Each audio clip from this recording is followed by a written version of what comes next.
Hey, Pam, will you shut up there? I'm trying to do a goddamn thing down here.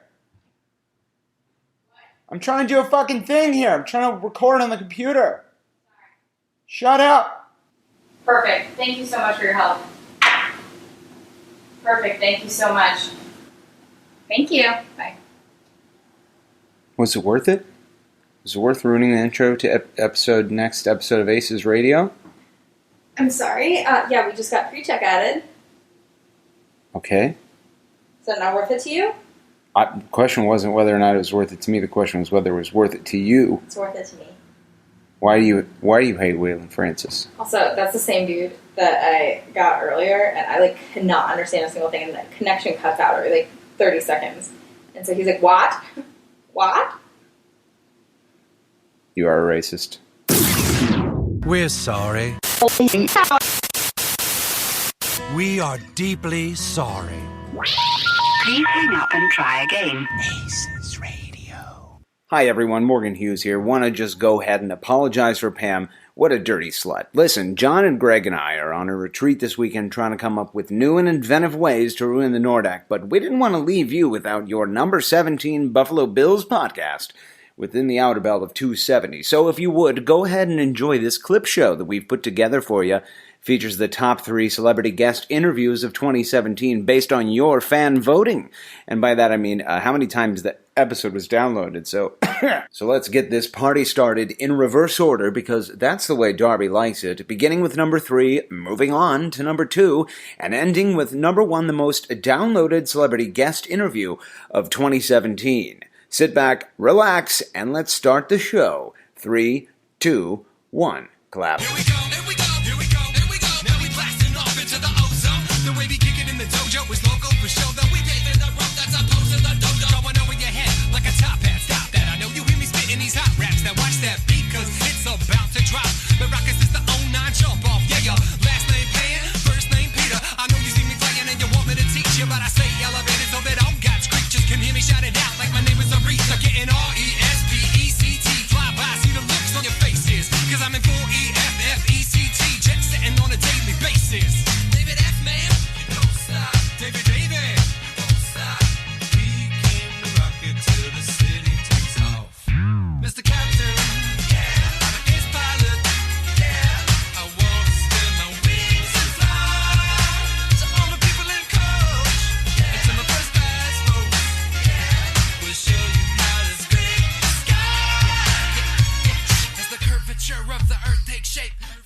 It's episode 44 of ACES Radio. You've made a tragic mistake to stick with us from segments 1 to segment 2.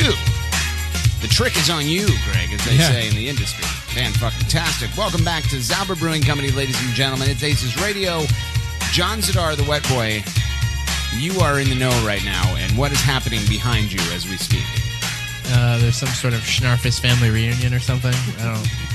There is, before we get into the meat and potatoes of segment 2 of ACES Radio, your celebrity guest, Steve Abreu, momentarily will be upon us. However, I do want to pay attention to what's happening behind John Zadar right now, and that is, we have Darby Schnarfus' parents here.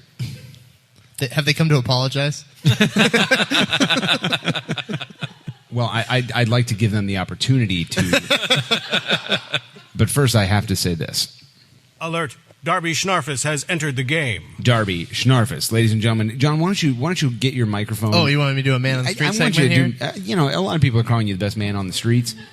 It's not wireless, Morgan. How far can I go? Well, only time will tell. How long is the cord? I guess we're about to find out. Tune in the segment right now to find out. Why don't you go interview some people and find out? Oh, what am I asking? Well, just I'm really worried yourself. that I'm not going to make it there. There's slack. There was almost a beer on the floor. Darby, walk up to the microphone, Darby, and explain to us what's happening here. No.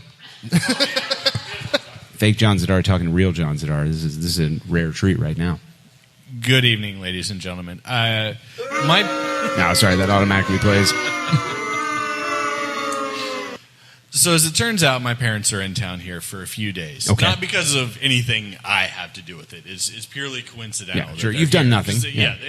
I've done nothing to deserve. Right. There's their no love and accomplishments attention. that they would be here to celebrate. Imagine the surprise when they found out you weren't even on ACES Radio this week. Yeah. Right. So they said, what's the way we can spend the least time with him? Let's come in the middle of the work week, Yeah, right? what's that Like all we'll come about? in Wednesday night, we'll leave first thing Friday morning. Okay. But I said, haha, Yeah.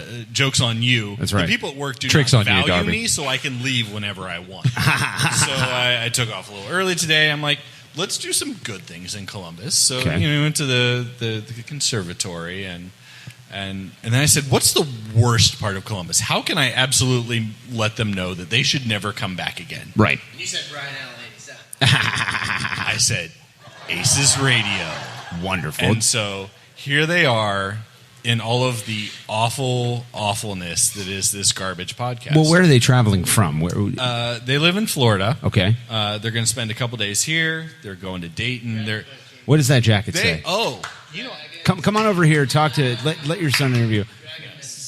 And that says Dragman. this boat rocks. Dragon Boat Team. The Villages, Florida. My mom was in the Village's newspaper, both for being an awesome dragon boatess or whatever. Is that the technical term? Dragon boatess? I think it is. Yeah. She is a dragon diva, apparently.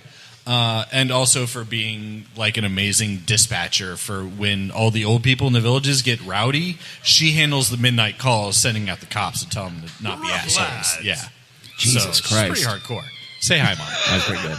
Hi, Mom. Okay, so what was your name again? I'm sorry, I forgot it already. I'm Linda. Linda, nice to meet you. Defend yourself, if you will. You have given birth to and raised an extraordinarily terrible human being in Darby Schnarfus. What do you have to say for yourself? This is why I only had one child. Boom. Roasted. I don't know how he comes back from that, John. Unbelievable.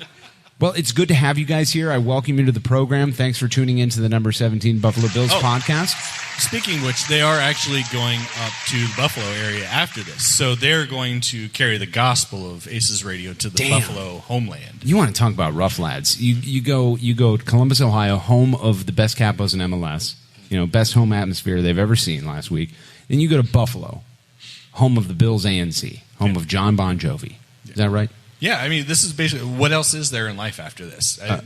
I don't know, because I always say Bon Jovi and Capos are my two things. So, Yeah. Darby Schnarfus, thank you for stopping by the program. Thank you for bringing your parents. Thank you for bringing your wonderful girlfriend, Kristen. I've been on Norton tour buses with her. Let me tell you what, we had no toilet paper. It was very disgusting. I would love to have listened in on the conversation where Darby tried to explain to his parents exactly what this is. So you know that soccer team that I thought, yeah. Okay, so I'm on a radio show that's not actually on the radio. Like, you can't listen to it in the car, but it's kind of, and we're not actually affiliated with the team. We kind of just do this in the back room. Yeah, we're at a bar and in the back room, like a brewery. That's right. Yeah. So how about it? And they said we have. And no here they option. are. He said, is it something that we have to be quiet during, which means we don't have to talk to you? Yes, we'll go to it. Or Darby Schnarfus, or his parents, who are much better looking than he is. How'd that happen? No one can be sure. Moving on to the meat and potatoes of segment 2. Ladies and gentlemen, if you would, welcome to the program, Steve Abreu. Steve Abreu. Welcome to ACES Radio. Morgan, so nice to be in the altogether less fashionable. I'm glad you got ahead of it this time and unmuted his microphone. Well, it feels good to be had, John. Let me tell you that. So before we get into the questions, I feel like we've been mispronouncing your name the entire time. Oh, yeah, it's Steve. Steve. That is correct, John. I knew it. So Steve Abreu is my crew personality. So when you Okay. say Steve Abreu, referring to crew Zip personality, six. then you are saying it correctly. yeah. How But is lawyers- Abreu actually pronounced? We say Abreu. Abreu? Yeah, Abreu. yeah. I know it's not as cool. I say That's the most beer culture thing I've I ever was heard. just going to say, I will hashtag have a brew. That's Steve true. Abreu. But then again, there are 3 vowels in my name. You might as well say them all. No right? shit. 100% of the word. I blame Bobby Abreu. Great player. Yeah, Unbelievable. Well, I mean, Chicks Philadelphia dig the long Phillies. ball. Tragic Kids failure. take a lot of long things. Yeah. So, how would crew fans know you? Well, I'm Zip6 on a number of platforms. The International Consortium of Soccer Experts, also known as Big Soccer. You can catch me at Zip6 on Twitter. Yep. Steve Abreu on Facebook. I don't know. I'm all over. Is I've the been 6 all spelled over. out? Yes, it is spelled out. Thank You got Christ. I mean, I have no time for numerals. You got to hit that SIX all the way down. Yeah, you've got to hit it, and then you got to quit it. You got to unfollow it, and you got to delete I love the look that John Zadar and I just exchanged because apparently we're both still 10 years old.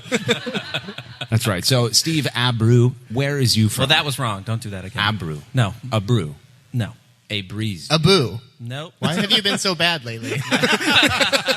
He's missing some letters, John. Wonderful. Where are you from originally? I grew up in Centerville, Ohio. Yeah. Is that a boo or a cheer? I can't hear you. That's where the pumpkin festival is. It's actually just nature's way Is of that saying, right? oh, Centerville, that exists. Yeah, there's a couple of them. Centerville Oaks, south of Dayton. That's where Nick Mangold is from. That's Yes, not it is. Centerville. AJ Hawk, I I was believe. thinking of And Circleville. AJ Hawk. Kirk That's Herbstreit. true. Oh yeah, And that guy's not a Nugent, piece Mike of shit at all. Nugent. Huge. So you're from Circleville, Yep. and it says to yourself, I need to get out of this decrepit wasteland. It's far too close to Ann Arbor, even though it's further from Ann Arbor than Columbus is. That's true. So you come to Columbus for what reason? Well, first I went to Urbana-Champaign. I went undergrad at Illinois.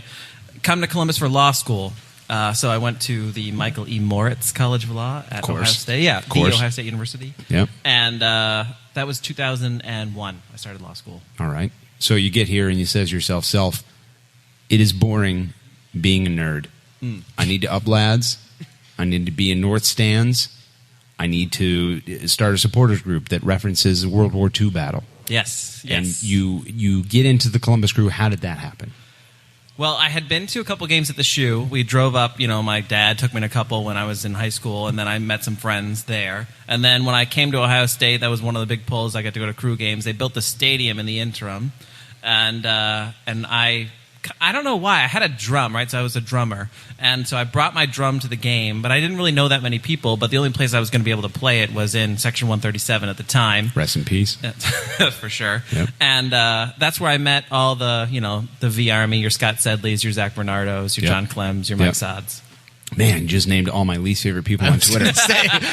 God. Well, we're all 10 years older than you, so in 10 years, someone's really going to hate you Yeah. on Twitter. I'm actually, Oh, yeah, just in 10 years. Right now, they love you on Twitter. I'm sadly older than Clem. It's very depressing. That can't be true. Is Yeah, that true? No, it is. Yeah.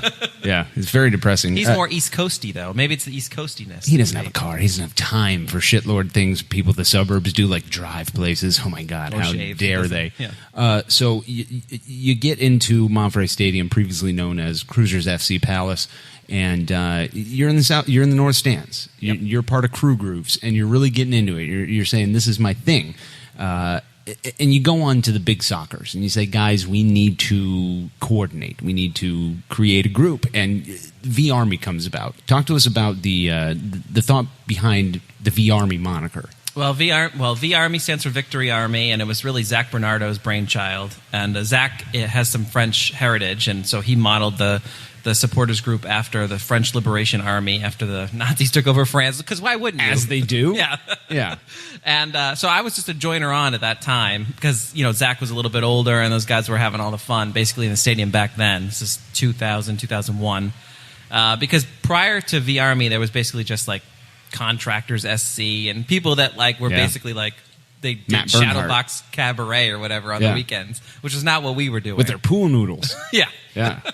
So I met a bunch of guys through that, and it's the same story as everyone. You come once, you really like it, and then every match you meet more and more people. Yeah. I've said before that, even especially today's supporters groups in crew fandom, everything is just an offshoot of something that existed before. There's no such thing as originality.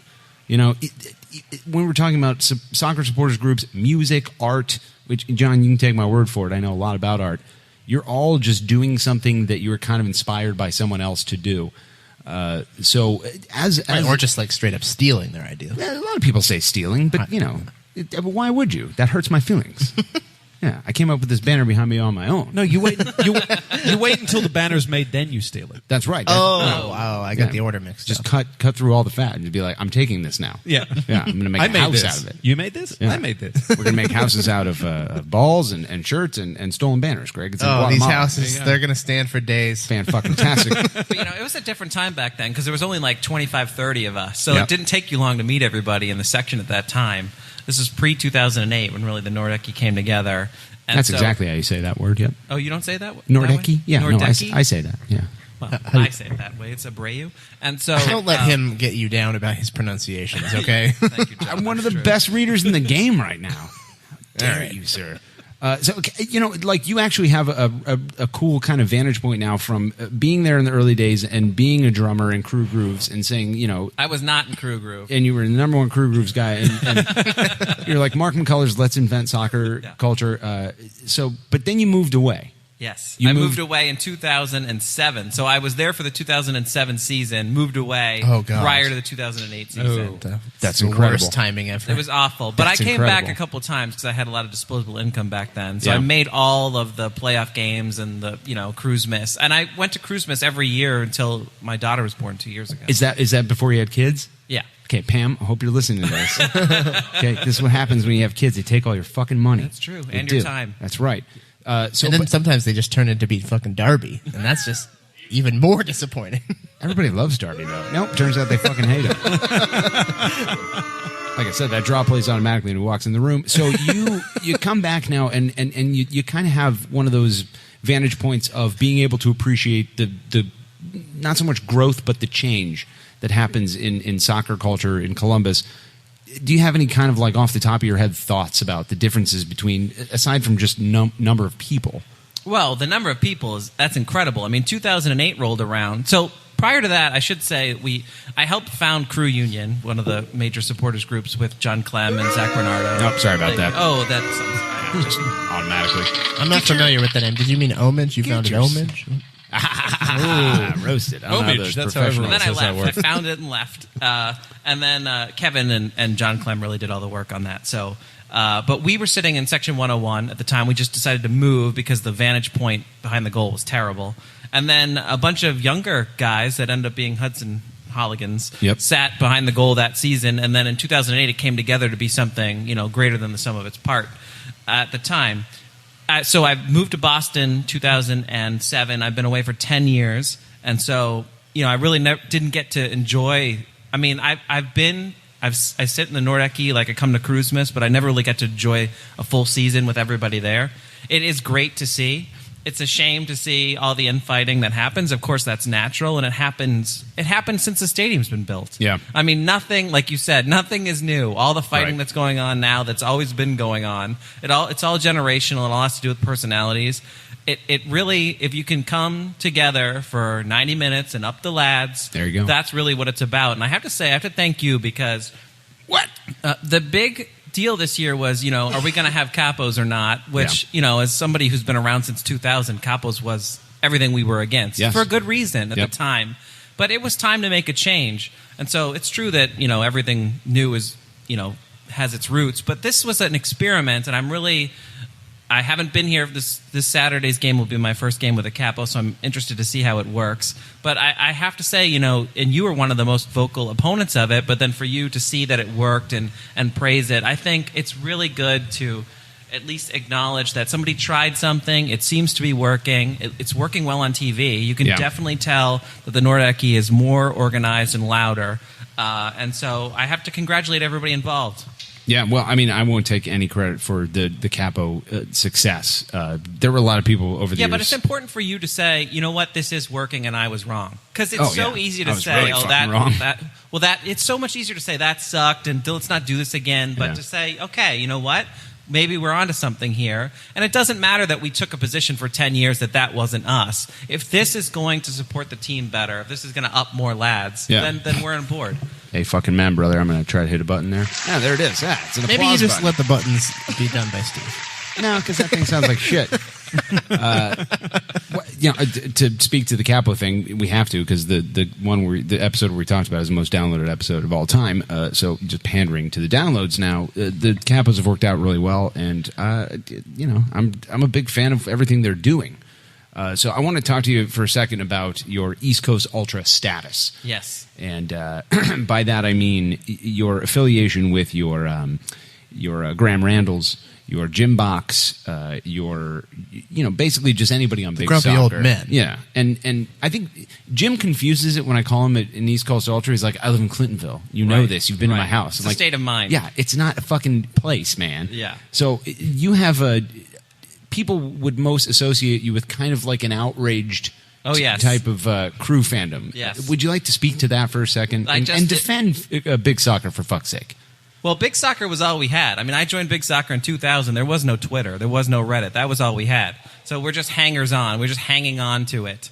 And it does get a bad rap, and it's gotten a terrible rap recently on Massive Report. There was basically they set up an opposition to it. Really? And yes, they did. And really, what? Oh my! There I've was not a heard co-host of this. Massive Report. I forget his name. He went off on Big Soccer. I forget his name. He had like a strange accent, but anyway, Chris Landis. I think that's you're talking right. about Chris Landis. Yes, and but it's just a bunch of people who have more memories in the bank about what crew soccer could be. Yeah. And so I understand that young people don't want old people telling them. I hated it. I mean, when we started V Army and there were people like, oh, you shouldn't do that. It was like, well, who are you? Go away. This is our thing now. I get it. Yeah. I totally get it. But we're all aging. We're all going to be 10 years from now. We're all going to be looking back and see what the people are doing then. So the crotchetiness just comes with age. Yeah. But then again, the anger when we. So here's the thing. 2006, the club finally hires someone who's not affiliated with the club, Siggy Schmidt, right? And what happens is we win the MLS Cup in 3 years. Okay, somebody who knows what they're doing. We win the MLS Cup. We have the greatest player in the history of our club. To this day, we get to watch him play. Is inspiring. He takes us to the heights. We win the double. We win the Supporter Shield the next year. Siggy Schmidt goes away. We hire from within, promote. Okay. And then there's a decay of the club. But I think because we've been around, we saw, if you were there for that rise from 2006 to 2008, you know what this club could be. And so every day that it doesn't live up to that promise is a day that, your life is finite, mine is finite. We're only going to be watching the crew for so long. It's a waste of time. And I think that's really what gets my ire up when we have an opportunity to hire Guillermo Barros-Schelotto, who's now coaching the largest soccer club, in the Americas. Yep. But we pass on him because he's unseasoned. Those missed opportunities are really what gets to me, and I can't help. I love the club so much that's really where it's coming from. It's anger, but it's coming from a place of being passionate about the crew. And here's what I think that people don't understand about the East Coast Elite. The East Coast Ultras, you guys know when you get into these battles about these great things happen between 7 and 8. On some level, you understand the false equivalency fallacy of the argument, saying like, well, it happened in 7, so it will happen in as soon as we fucking decide to hire Guillermo. Like, Scott Sedley is a person that is like completely and totally misunderstood by the people that he does attack. He's not an Anthony Precourt guy. He tweets at him all the time.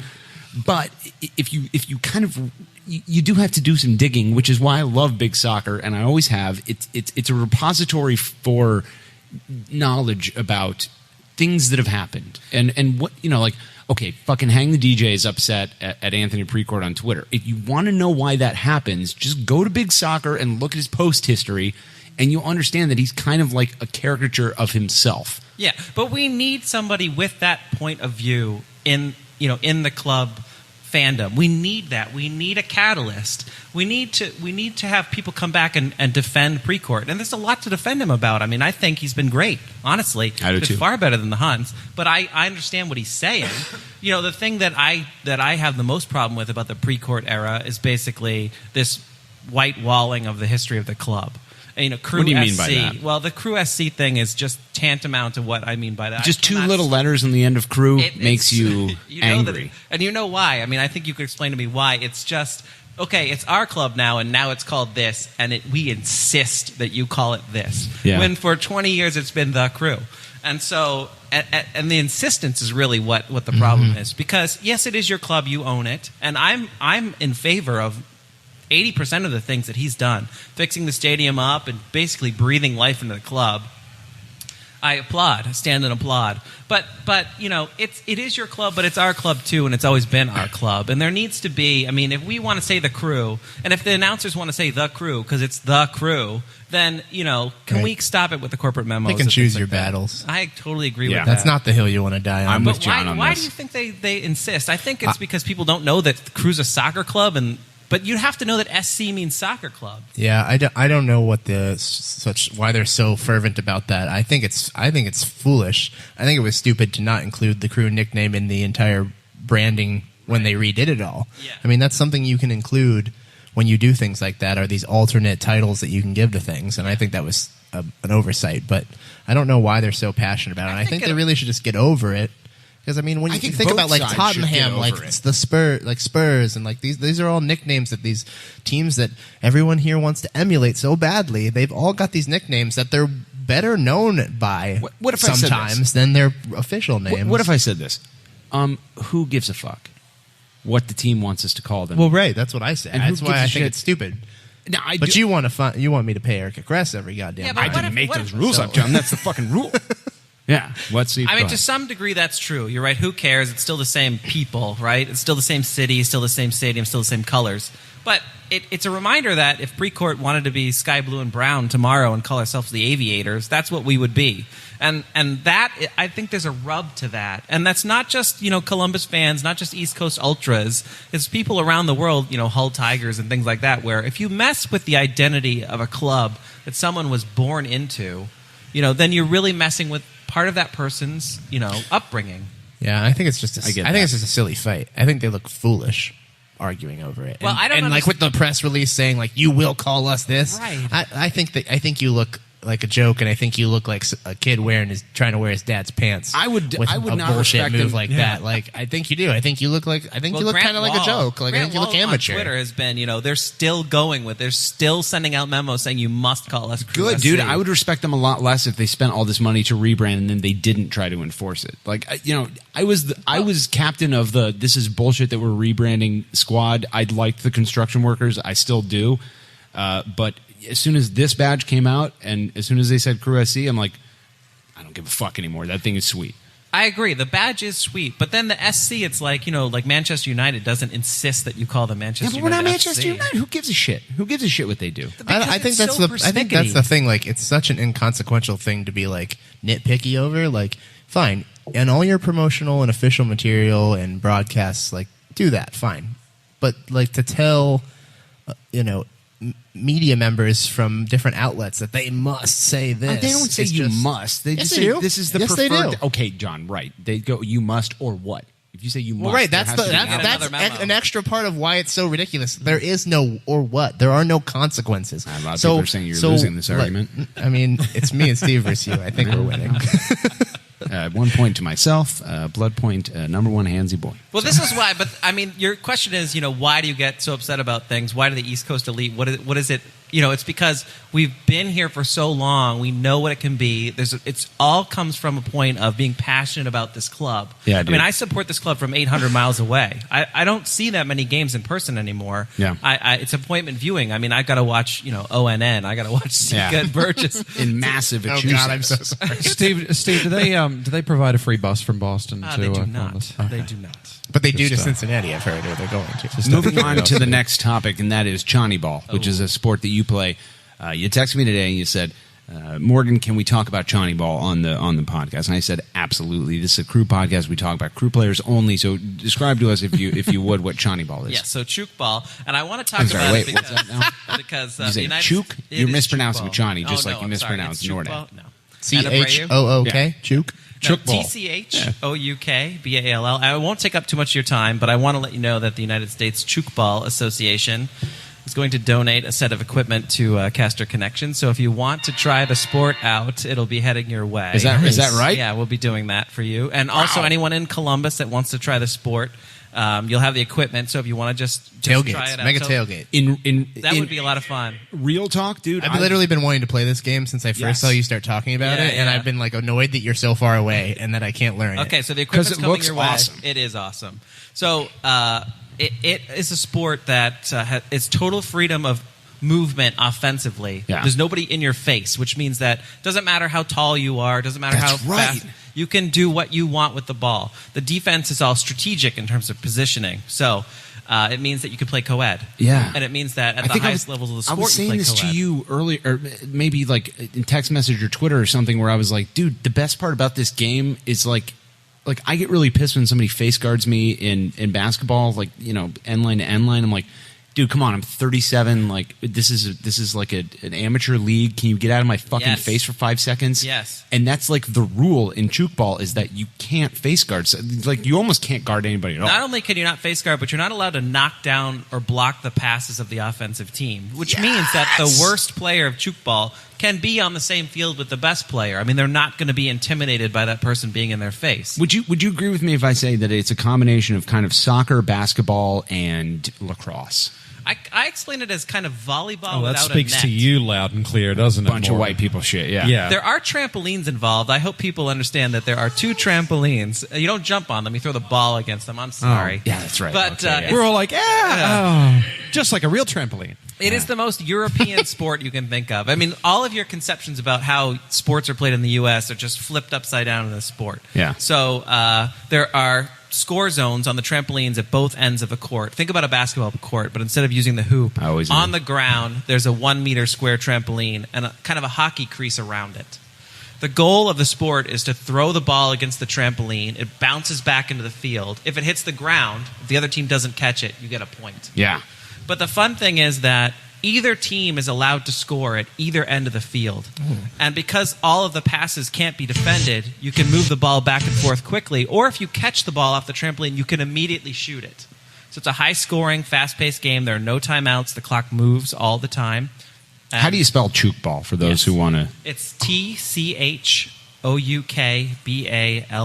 and we have. I know it's a terrible last name. part was the It's part I was most confused about. It's the worst name. I tell people, I evangelize about this sport, and I tell them the name, and they immediately forget it. It's the worst. I want to call it like Ricochet. I think we should have a U.S. name like soccer. Oh, that'd be pretty sweet. Yeah, much yeah. better. Yeah. Juke ball. It's meant to emulate the sound of the ball coming off the frame. Oh, it's the worst shit I've Where ever was heard. this? Where was this like invented? Yeah, it was invented in Switzerland in 1970 by a sports biologist. Because who of course it was. Yeah, who invented the sport in order to cut down on the injuries that plague other sports like soccer and basketball. So you're not in contact with other people. Sometimes, the ball comes off the net, so you got to try to catch it. There can be finger stuff, but you're not going to have the concussions or the MCL injuries or things like that plague other sports. Well, that's why the saying is for pussies by pussies. So go to USA-chukeball.com. /hot deals and order your .geocities. set of trampolines and shot put.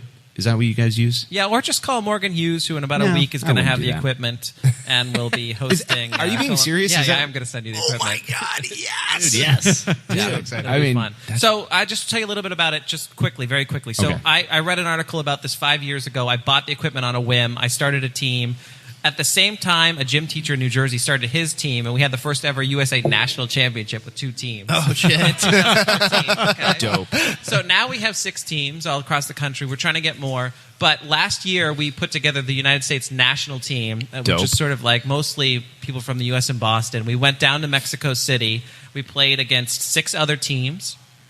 And I thought we were going to lose every game by 100 points. We came in third. We finished 4-2. We ended up on the Nice. medal stand. Nice. Brazil ended up winning because they're just Yeah. badass. Yeah, of course. But it was the experience of a lifetime. So, you have a chance here to represent the United States Dude. in a sport. Yeah. Get So- on the ground floor and you could go to the Olympics for chook ball. Yeah. I was going to say, Literally and true. If you have like a national championship that's currently at 2 teams, if you expand that to 4, you'll get a spot in CONCACAF Champions League. I think that's right. Yeah. That's exactly It's how it like works. Canada. Yeah. Yep. People can probably laugh about that. Yep, there it is. There you go. So moving on to your favorite off-the-field memory, and by this I do not mean Federico Higuain scoring a Pippa chip for the first time 4 years ago today, the very same day I met Dirty Slut Pam.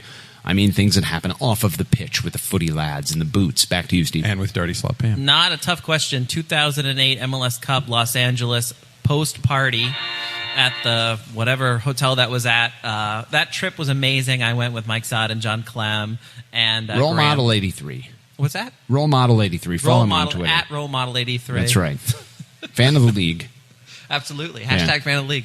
We went to LA, had a great time, saw our favorite sports team in the world win the championship, then went to the hotel where the team was staying and like partied with the cup, got pictures with, your Robbie Rogers, your Guillermo's, and it was incredible. That kind of shit's never going to happen again. No, I know. Talk about getting in on the ground floor. Yeah. I mean, a major championship, those memories can never be erased. That's Yep. the thing. If you get in, something like that, those pictures will never be taken away. In 30 years, this is going to be, no fans are going to be able to party with the cup. Yeah, and those of us that were, alive to remember the early years of MLS, like, it hasn't even been 10 years since November, 2008, and the thought that, the players took the trophy to a post-game celebration that the fans also could attend at a hotel, and it almost defies logic in this era of MLS, which I guess is a good thing. That means that our league is growing, that our sport is Were you there for that? sustaining. Did you go to that? No, I stayed here and I watched it in a fucking living room by myself. What? Yeah. I stayed here. I watched at Studio 35. Yeah, I was going to go to Ruby's. I hated that I and I didn't got go. lazy. Fan-fucking-tastic. Okay, so this is Greg's question. Greg Benson is the one that came up with this question. It's his favorite one. He really is in tune for everyone's answer. He has a spreadsheet at home. He keeps it. Every single week. What does the crew mean to you? Well, people don't like to choose between their children, be it Arizona or Ice-T, which one's their favorite. But right. of all the sports teams, No, I choose that quite easily. Yeah. It's just, Ice-T? Yeah, no, they don't know. oh, you're not going to say? You're not going to tell us? Oh, they don't. No, they I listen mean, to no, this? they listen regularly. Oh, I see. That's good. So- Yeah. But blink if it's Arizona. He blinked. Oh, it's Ice-T. All right. Crocodile Benson. This is my favorite sport. I mean, this is my favorite team. And people are like, what's your favorite team? You're like, because I live in Boston now. That's where I live, East Coast. The past 10 years, people are like, you're into the Patriots, and I say, God, no. Yeah. And they, well, who's your favorite team? I say the Columbus Crew, and a lot of people have no idea what that is, but it's true. I mean, I grew up with the team.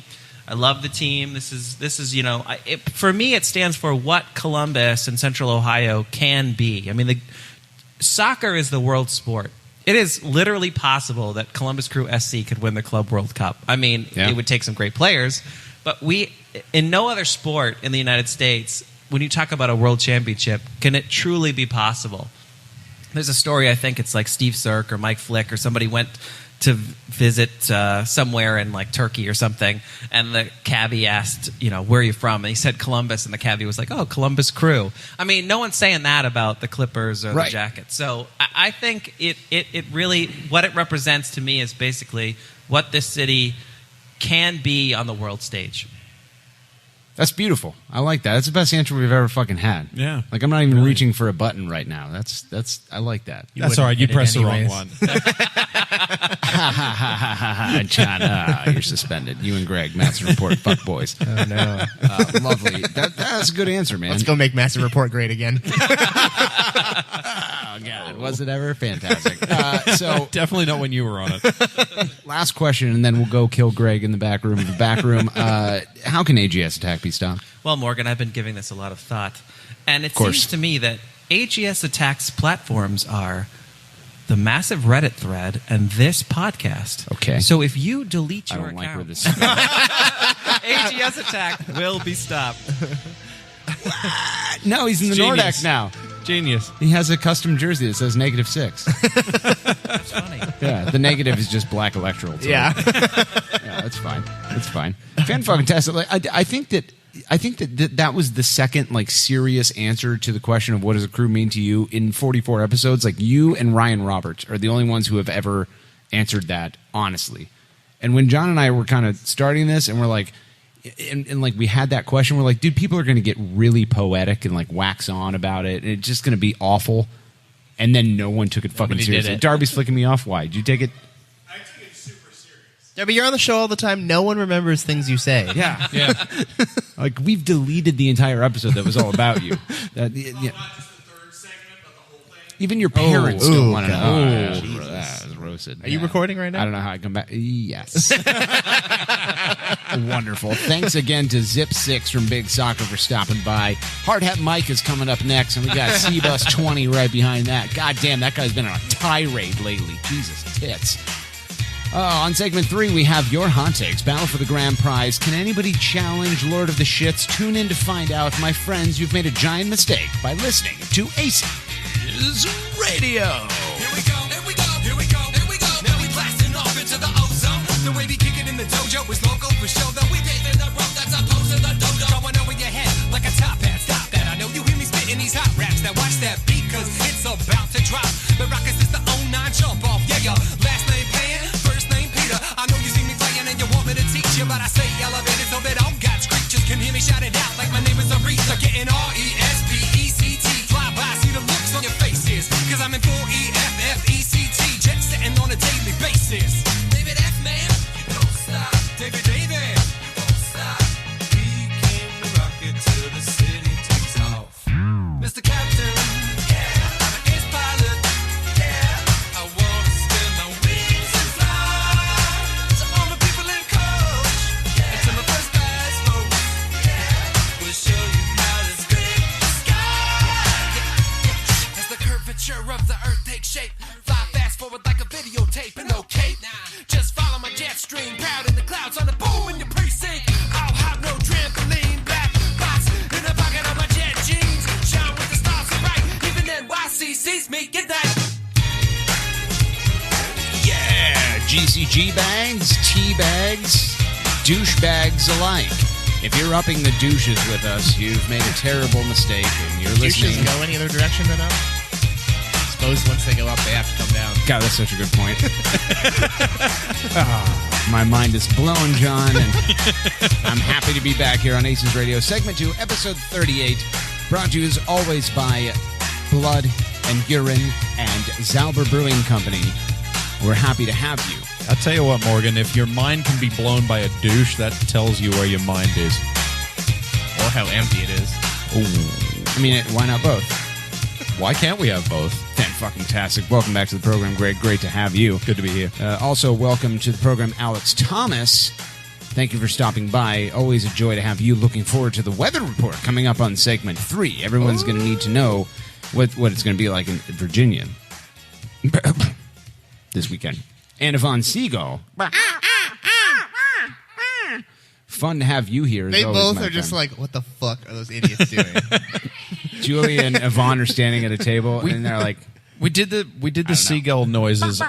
We did the seagull noises off the air, and immediately Yvonne looked up like, I hear the song of my people. She perked up. where is it? There it is. I knew the studio audience thought that was a good joke because it was great. It just took them a Fantastic. while to... That's a thinker. They'll get it in the car on the way Yeah, home. absolutely. Hey, speaking of celebrity fans, I want to give a quick shout-out to Frankie Hayduck, who was standing aimlessly in the middle of the parking lot He when we pulled up absolutely today. was when we rolled up this afternoon. Here at Zauber? Yeah. Oh. And Greg and just I just pulled hanging up. out in the parking lot. Alone? Wasn't even... Yeah, by himself. Do you have a drink? Nope. Nope. Greg and I pulled up and we're like, what up, Frank? And he's like, just coming and hang out with you guys. He's not here, though. And he never was. Gonna hit it up. Never Is that what he came said? Hit it inside. up He or hit it never down? came in. He Hit it just out. left. Okay. Like he started walking towards the bar, we went to park, and he left. And he was never seen again. Frankie fucking Hayduck, everyone. John, what if I told you I was going to go ahead and unmute Channel 2? I'd say it's probably good because he's talking and then I can't hear what he's saying. Absolutely. Jake. Want to welcome celebrity fan Jake Norman to the program. Jake Norman. You can't wave. They can't see you. You have to speak. Yeah, you have no idea how Yeah, any of this there you works. go. do you notice the absence of a camera? Now, I'll remind you as you look Or for a a microwave. camera. We don't have one of those either. There you go. All right, man. There it is. That's beautiful. I was just going to say Channel 2 is a whore, and you need to speak directly into the microphone. All right. Now, before we get started, Jake, I want to tell everybody listening to this that there's a reason to not trust Jake, and it is that he has 2 first names. I actually have 3. What is your middle name? Alan. Unbelievable. Jacob Unbelievable. Allen Norman. Do It's not trust 3 this first man. names. I always say... Is that a Canadian thing? I think it's just like my It's just parents. your parents. Yeah. I always say it's okay to trust people with 2 last names. Morgan Hughes, Darby Schnarfus. Morgan is not a last name. Okay, John. It's a girl's name. It's absolutely It's a girl's last name. It's no, I don't think anyone's called Morgan as their last name. What Are I you want to know. serious? There are thousands of Yeah. lads named Morgan as last name. How dare you, John? Moving Name on. some. Nope. Alex Morgan. Don't do it for Alex him. Morgan? That's all chick. But Tara she is He a said girl. lads. Thousands of lads. Yeah, lads. Yeah. That's the joke. Not ladettes. Huh? That's the joke. Captain Morgan? That's right. That's not they're Just he's fictional real. people. You can't prove that. That's why my AOL name was Com Morgan, because Captain Morgan was taken. Come, Morgan. Come, Morgan. C-O-M-M. Why wasn't it Shaven Oregon? That's funny, John. I'm sure there'll be hot Jake- takes in reference to that. Jake, I will say one thing. I know it's not a Canadian tradition to have 3 first names. It is, as far as I understand, a Canadian tradition that your middle initial is A. Yeah. Nope, turns out they hate you. Some more Dave Beckman's laughing. Moving on, Jake Norman, welcome to the program. We want to thank you for stopping by and joining us tonight. We start you out with the same question we start all of our celebrity guests out with, and that is, how would crew fans know you? Oh man, I don't even think half of them do really. It's the first time somebody's answered that honestly. No, I don't know. That guy who's just always around. Yeah. Oh, yeah? Is that you? That works. Oh, yeah. Yeah, like I'm places. I'm like Frankie. I thought that was Alex Thomas. It turns out it's you. I'm like Frankie in the parking lot. Like he's always places. I see him all the time, Right. but then like he's gone. Like That's fair. I feel like that's a very accurate assessment of you. I just kind of hang out you're with there. everybody. Where would people find you hanging out? Hen Dogs Pub. Like, Hen Dogs often. Oh, is that right? You go to Yeah. Hen Dogs? Oh, fantastic. I do. It's cheap and They prefer the term affordable. it's affordable, and I'm on a very affordable kind of budget. Is that right? Yeah. I understand that congratulations are in order for you, my friend. Is that true? Did I hear right that you got engaged recently? I did, yeah. It's actually been a little over a month, but we kind of at the home opener, my girlfriend got a little not sober and posted it to Facebook, and that's how everybody found that's out. how everybody found out. Yeah. How did you get engaged? If it was not at the home opener, That's where I Any thought it was. romantic- That's how I No, found out. and that's how it seemed. is there any crew related story behind it? Not as far as not really. I mean, Like Jordan Kenny, you did not get engaged to Hen Dogs. I didn't actually. She asked me. Nice. How It's very progressive Yeah. of you. Yeah, we just said fuck the rules. We're just gonna do what we want. My mom proposed to my dad. Did she get down on her knee? They got divorced. You I pushed her down on her. you shoved her down. I shoved her down and said, Bitch, do this right. "Ask me now." All the men in the room think that's hilarious. The women aren't paying attention. Yeah. No, Okay, so crew fans would know you as the bearded, red-headed Yeah, I'm the Canadian guy man with- yeah, from I'm- Hen Dogs. You were also a tattoo artist for some time. Very Yeah. talented one. Maybe people have seen your appreciate it. tattoos in the wild. Yeah, I've tattooed a few people in crew Crew fandom. Jesus, Are you still Christ. actively doing that? At the moment, no. No. Okay. I tattooed Katie Mitchell, not the fake one, the real one. Excuse me. Katie Mitchell, everyone. Yeah, I've I've tattooed one on my butt now. Okay, how'd that turn a out? couple ass tats, you know. Not well. No? No. Were you drinking a lot of strawberry stuff during it? Oh, during, before, and after. I don't think you remember what you asked was, for. I don't think I do. Yeah, either. I did a little- Doesn't look like a zero bottle to me. We Katie did a Mitchell, little everyone. portrait of crew cat on your ass. Is that what that is? Yeah. You mean SC? SC, yeah, Oh. because Fantastic. So, Jake, where are you from originally? What accent am I hearing? this is not this Are you is hearing an accent? Yeah? I don't feel like I do. I hear vowels. If I do have an accent, this is not the accent I was born with. I was born in Montreal. Are you a French speaker? It's my first language. Yeah. Okay, bueno. Drop something on us right now. Like, Say, I don't know. Say something. What's like the where real I'm say? from Say is Andres Mendoza is the greatest player in franchise history. Don't say that. I'm not gonna Don't say that. Say this You is can- Jake Norman. Yeah, You're don't. listening to Aces Radio, but in French. I know most of those words aren't French. All right, then everybody has to shut up so I can turn it into a drop. In 3, 2, 1. What am I You're saying not doing again? it. Say it one more Jesus time. Christ. Say it one more time. Just This is Jake Norman, and you're Bonjour. listening to ACES Radio. Wait a minute, there's a thing being rolled through here. So, like, You're listening to Zalbert Brewing Company background noise. I feel like some quieter casters are needed for that. Okay, Yeah, are we ready? yeah. In 3, 2, 1. Bonjour, Jacques Norman. You forgot. You're listening.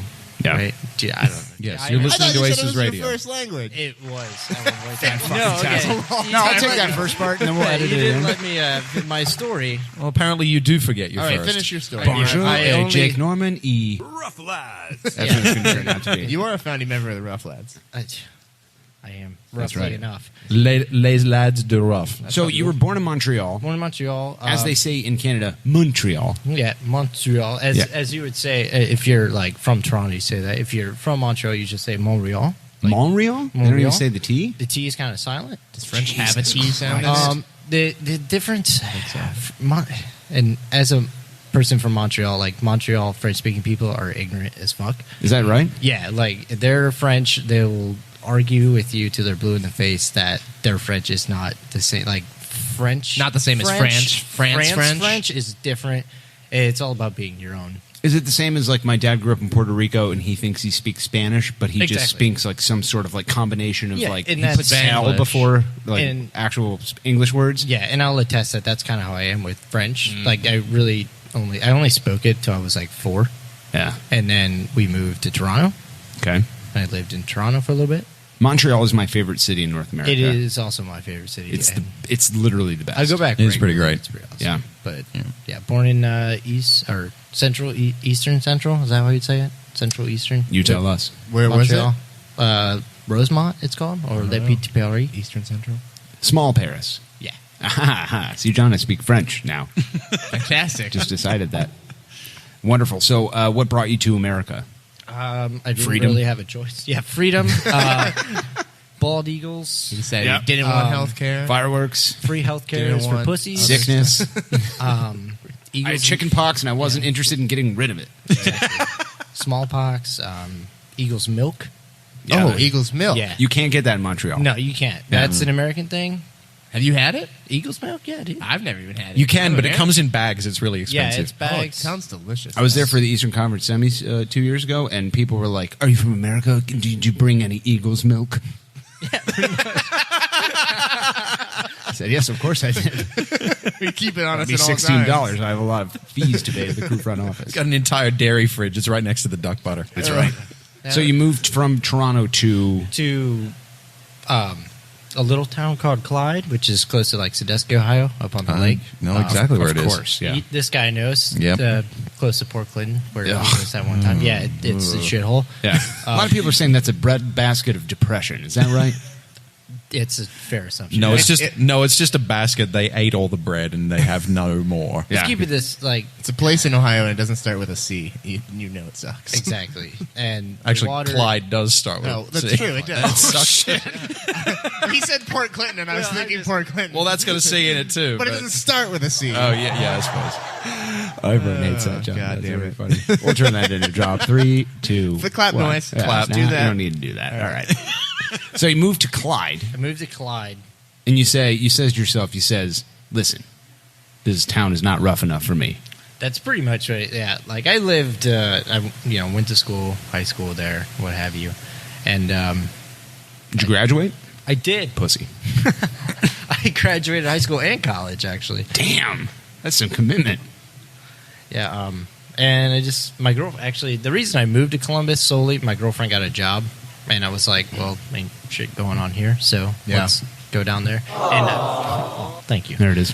And I mean, and this is probably cliche, but when my girlfriend was like, I got a job in Columbus, I was like, sweet, I can go to crew games more often now. Really? And That's wait- literally like the first So thing you were that I thought following of. them before you moved? Yeah, there. the first Okay. game I ever went to was in 2000, home opener 2004.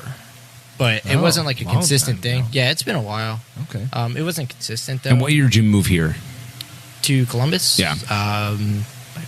Would it technically 2014 on my birthday, but Okay. like basically 2015. That's when everybody moves on their birthday. That's how you have to do it. Yeah, I'm Yeah, actually like- packing up right after this show and getting Yeah. the fuck out of here. Going to Buffalo, New York?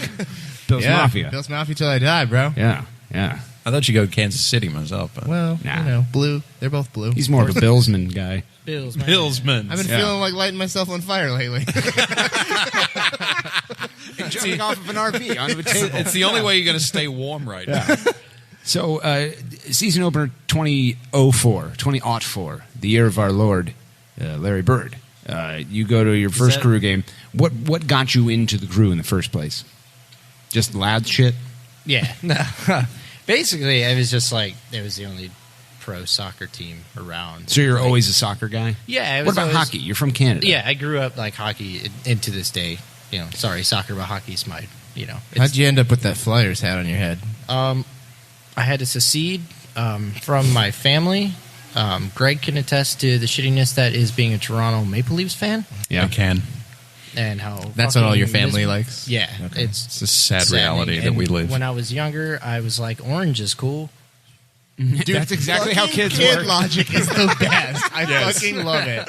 Yes. And then from then on, I just, I was like, I'm a Flyers fan because they're orange. And then as I got older, I started following them a little bit more consistently. My brother was a Phoenix Suns fan when we were kids, and that was kind of his logic too. He's like, the uniforms are sweet, Exactly. Like, golden whoever has or the coolest orange basketball uniforms.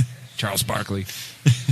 So you moved to Ohio, were you when you got into the crew? Were you already in Clyde? Yeah. Was it just like this is the Ohio soccer team? Yeah. FC Cincinnati weren't upping lads or winning stands yet, and you said I have no option. They weren't, offering their student discount on discount ticket kind of thing going on. And 04, a Supporter Shield winning years. Yeah, it was a good year. Zach Andrulis, Coach of the Year. This is a good year. Good shit. Yeah.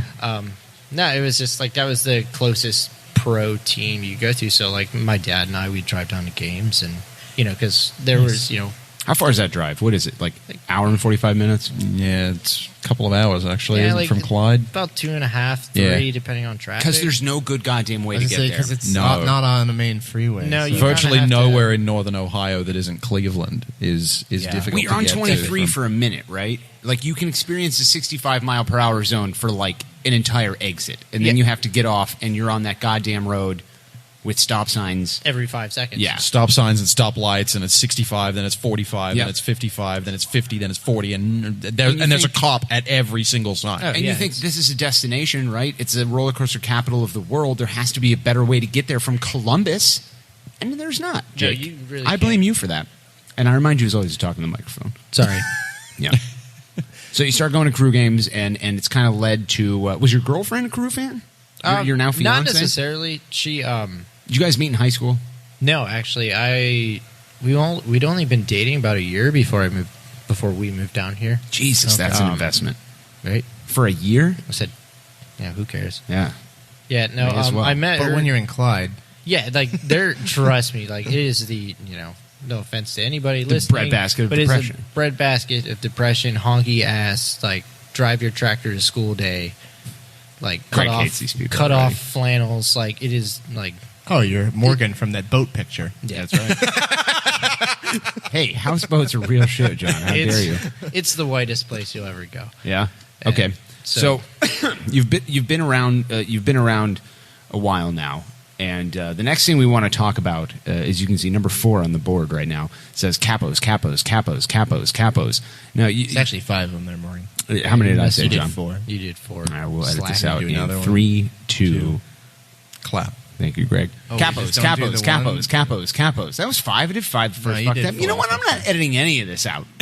You never do. Yeah, dude. Does anyone on at least a since I moved here, does anyone on a Columbus Crew podcast really edit anything out? Because when No. I used to go see you guys at Massive Report. Yep.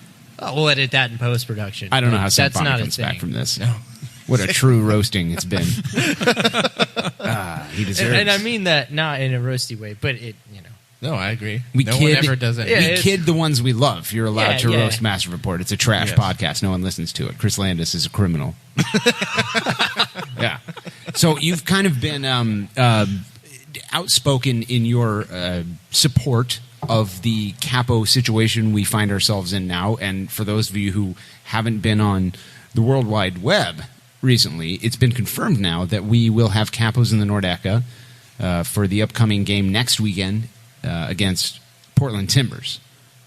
And you've kind of been along with Tony, and I haven't been on Facebook in years, so I don't know if I just got back on Facebook like a week ago, and I'm already like, if I wasn't trying to like promote things and make something out of my life, well, we'll talk about what you're doing later. But you are trying to make something out of your life, so you have to be on Facebook. Is that what you're saying? Not Jesus this. Christ. Yes and no. Social media is a unfortunate but necessary tool of when it comes to business. Yeah. Well, we'll get into that in subject 6. But now we're on 4, Anyway. which is capos to the 5th power. Is it capo or capo? It's capo for I'm sure. sure it's Capo is capo. something you use on your guitar. Capo, as we say in Get Canada. your dirty Montreal ass out of here. So talk to us for a minute about the whole capo situation and your, affinity for it and how you think it's going to go and what the whole goddamn thing's about. Well, firstly, I'm for it. I support it. In defense of other people, not, I guess, what do you just want to say, anti or not? I haven't been a season ticket member for like 10 years or so, so I wasn't around. Does it matter? Your opinion is still relevant. Yeah, like I wasn't around before the no capo thing, or I'm for it. I'm not like what drew you to it? Just since we've never had it here, and this was your exposure to soccer here. I'm assuming you watch. Yeah, I mean international soccer. I watch too. like the European leagues. Which lads are your lads over there? I'm a Dortmund fan, as is everybody, but the colors are just easy to kind of carry over. So, why not? It's a lazy ass way. You're right though. A lot of crew fans are also Dortmund fans, and I think the color hat does have a lot to do with it. It's like the color conversation we were having earlier when I first got here. Colors that work. And dude, if I see a soccer game on, clearly if it's not MLS, I'm not going to really know who it is, just based on seeing the teams. But if there's a yellow team, I immediately go, "That's the team I want to win." Yeah. I don't give a fuck. Exactly. And my logic's the same thing. I wouldn't say I'm necessarily behind orchestrating it. I'm definitely there to support those. Tony's my friend. Andy's my friend. Yep. And I'll support him. And it's just if it works, it works. If it doesn't, it doesn't. I don't think there's an issue with trying something new. Amen, brother. And I mean, I can't speak for everybody else, but for me, if after that game, it tanks and everyone is like, "Oh, that didn't work," I'll personally be like, "Hey, man, I was wrong. I thought it would work." I don't think we should be. Yeah, I know what you're saying. If it doesn't work after one game, it doesn't mean we should kill it, though. No, I was going to say that too. Yeah. I don't think it needs to be given multiple games for sure. Yeah, and I don't know. Do it. And this is a good time to talk about the whole thing as a concept, because one of the things that's bothered me about this conversation is the false reality that a lot of the pro capo people will kind of put forth. There's a narrative out there that even right now that there's a lot of people that are trying to destroy this as a concept. Oh, and that's not the case at all. I haven't been on Facebook, so I don't know. Maybe there are people on the Nordeca Facebook group trying to destroy it. From what I've seen, people aren't trying to destroy it as much as they're saying, what are the specifics and why do we need it? And it's certainly, talking on the internet can come off as kind of douchey, yeah, right? it doesn't, you can't convey emotion. You don't know if they're being sarcastic. There's no body language. Exactly. So, it's like text. And it's an unavoidable reality that when anybody talks about the anti-capo anything, even if it's just questioning the validity of the not just the concept, but this specific plan, they think of us. They think of me. They think of you, John, specifically because of our involvement in Tifo Sweat 2013. And I fucking really don't like capos. But I see a bunch of my friends trying to try something new. And even though I don't want necessarily the same shit that they want, I would never stop them from trying something new. Yeah, and that's, almost not that I'm a moderator, but like I said earlier, I'm always around. I like to be that guy who gets along with everybody. It's nice to, I can sit here and have a conversation with you guys about it. Yeah. Welcome back to the microphone, by the sorry. way. I'm drifting. It's been a while since I've talked into a microphone. Yeah, apparently. Yeah. But it's kind of nice to be able to, see it from both sides. And I think you take point. It's easier. It's if more people conversed in person, like we are. Oh, absolutely, yeah. It's not like, oh, hey, fuck you, dude. Like, Right. you're anti-capo or you're capo. I Fuck think- yourself. Yeah, we like live in a time where people are just like incredibly passionate and very like secluded when it comes to their views, whether it be something simple like this or political or whatever. And I think that people are so quick to jump to labeling someone who disagrees with them as someone who is attacking them. Yeah, it's And, everyone's like, yeah, I'm being and I think attacked. that's been a big problem with this discussion is that I haven't personally seen anyone that's straight up gone fuck you guys and fuck this plan. I've Yeah. seen a lot of people that are asking, I think, very legitimate questions about the validity of that petition/survey, and people that want to know how it's being executed and just want general details about something that's going to affect their game experience. But the culture of America right now is just very defensive and reactionary, and it has a lot to do with the time we live in currently. Yes, Yeah, and I don't think that has helped this Oh, situation. no, not at all. Unfortunately. But One thing I do know about crew fans in general is that those of us and those of them that show up 100% of the time are invested in making things better and making things as good as they can be. And like you alluded to, Jake, it's important to talk in real life. It's important to have a conversation. I've been to enough Tifo Sweat events and enough Noran tours and enough insert any supporter, anything here, whether we're talking Nordeco or the 125 Ultras or people in 224. People that get involved just want to make things better. And sometimes that comes across as harsh, and sometimes it's not rolled out as smoothly as it would it be. could definitely be handled better. Yeah, but remember that we're talking about Tony. Tony is not like a corporate entity. He's a guy. And yeah, his fucking survey was awful.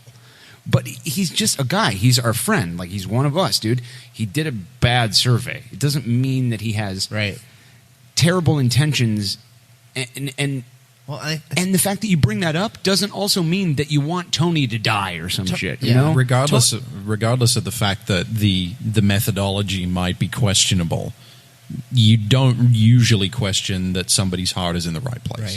Right. And Tony's, I think, has some people never been real. For Some the most people part, might. has always been in the right place when it comes to stuff like this. I think he always is just wanting to do what he thinks would be best and make us better and whatnot. But I think that unfortunately, I saw multiple people say this on Reddit that their only interactions with Tony have been negative, and that has unfortunately colored people's views of him that know him and don't. And so him being the spearhead for something like this, I think, was not necessarily like the best. It does come with a course lot of attack. baggage. Yes, unfortunately, it started the movement off on a negative foot. it puts a bad taste in your mouth off of that. Right. Yep. Which is just something, you can't do anything about it now. Something that maybe should have been considered by, whoever was involved. I know, Hubbard is heavily involved. I wish and Andy and heavily John would loved, be more visible. in Yeah, this and whole heavily thing, loved. too. Those are the people. Like, Tony could still have been involved and helping out and everything, but I feel like that was an oversight, was making him the face of it. Yeah. Though he has handled this better than he's ever handled anything before. Yeah. And the longer you're friends, the longer a community, and I think everything changed in sports fandom with the invention of specifically Twitter.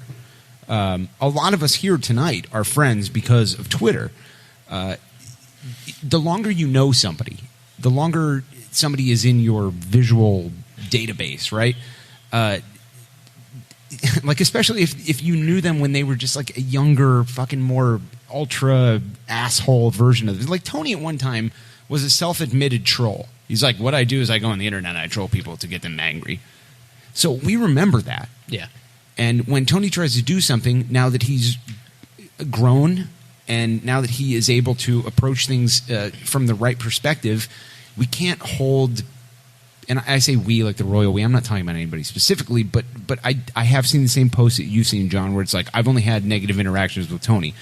Well, fuck,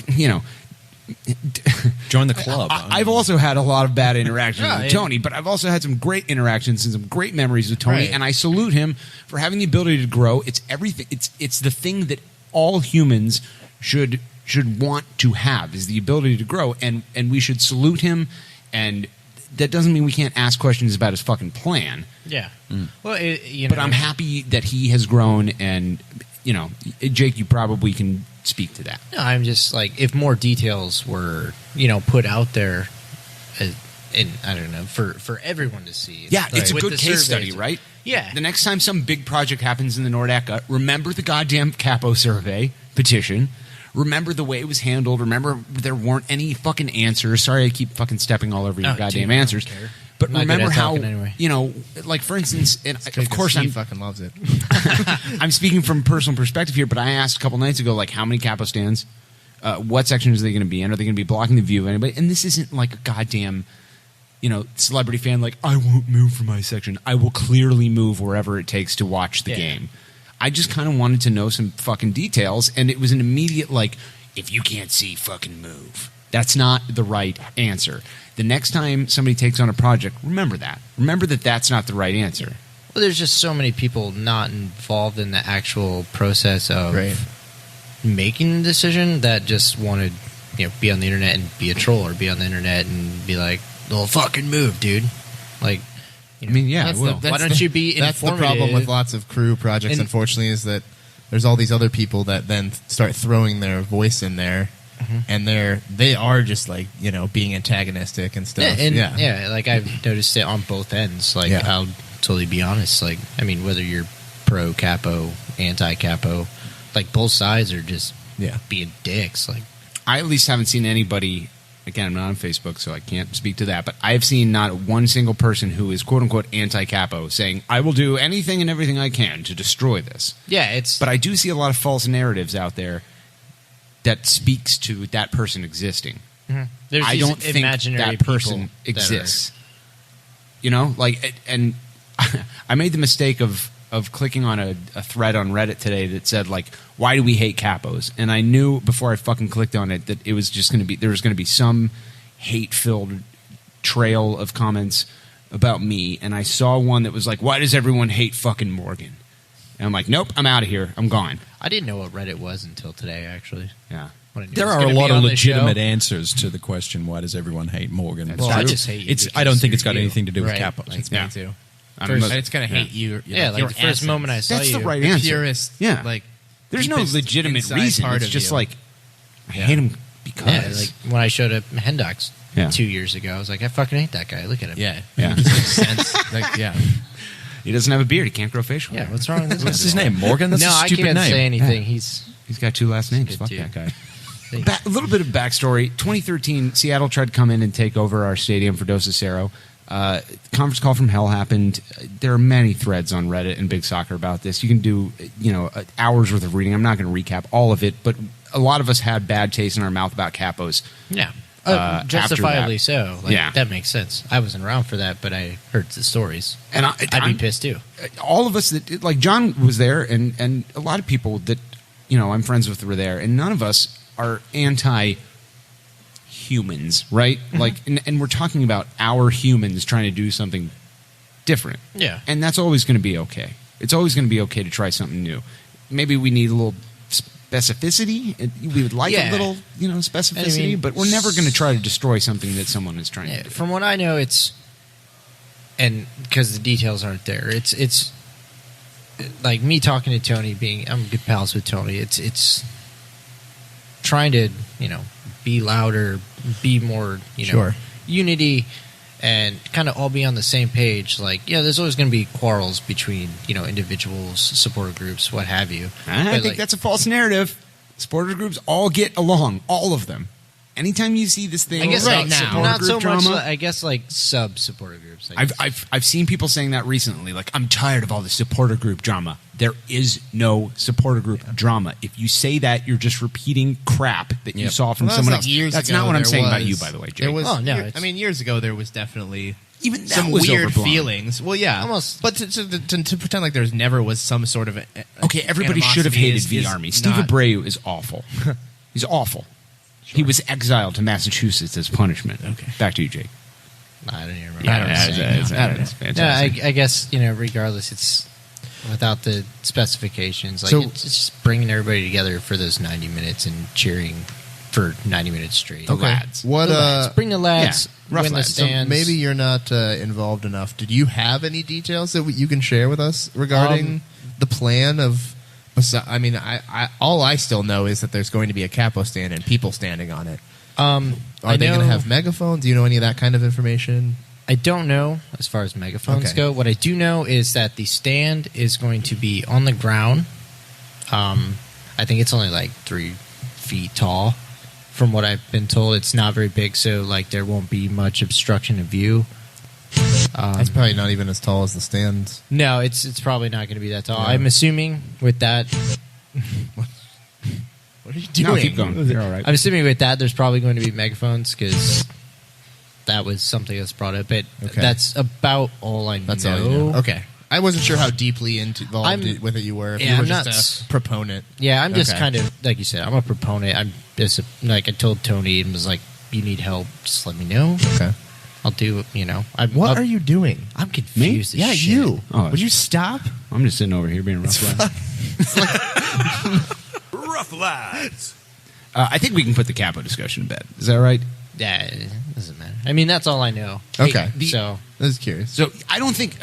Here's what I'm gathering. Nobody really knows what it's going to be exactly. no. We're going to give it a shot, and we're going to throw some fucking spaghetti on the wall. Whatever sticks, we'll Yeah, keep that. essentially. Like Yeah. we're just gonna. It's a trial and error process, I guess.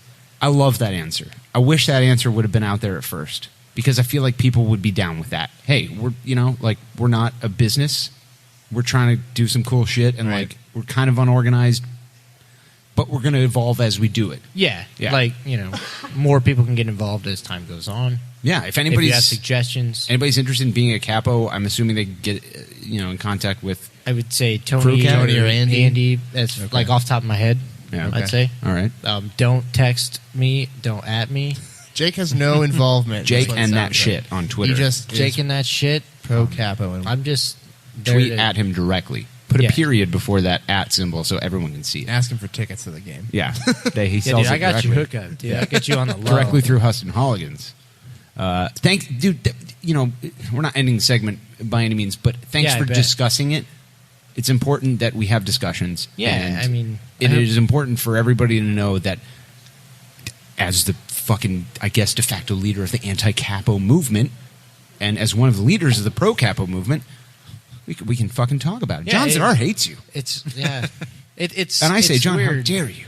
It's weird that you can be in Civil. this instance pro capo, anti capo, and still sit down and Yeah. have some beers. We're and- fucking pro-crew SC. right, and that's exactly Fuck it. Like, everything that isn't Columbus Crew It's SC.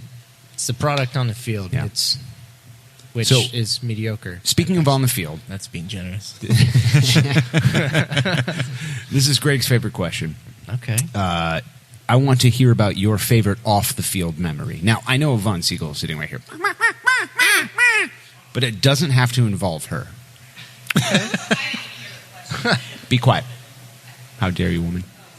Jake, back to you. That's a rough. I'll give you time to think, and answer. I'll describe this question in great Yeah, complexity. what Here are we go. some of the past So, answers you've had? Let me. everybody just has a put all tendency to those say, together. what's your favorite memory from crew fandom? They say, 08 Eastern Conference Finals, or, Chad dunking on fucking McBride, or, StubHub Center for 08, or, Red Bull away trip for the 15.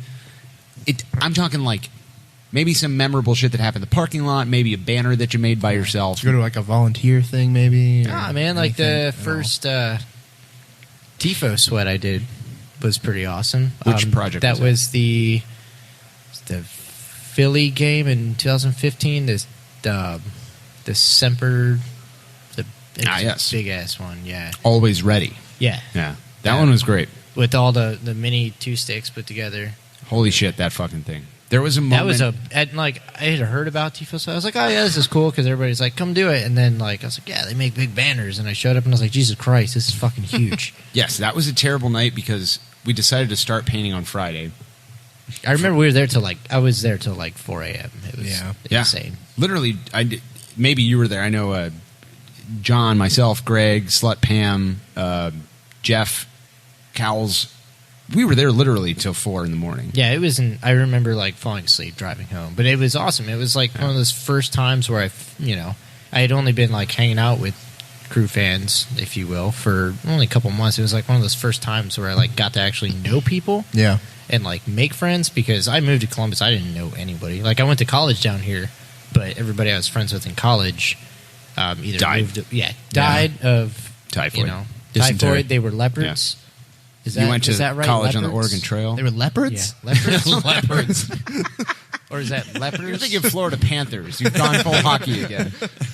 They're playing the Blue Jackets tonight. TiVo Sweat's good for that, I think. It was definitely it's a great way to just, because you're just sitting there.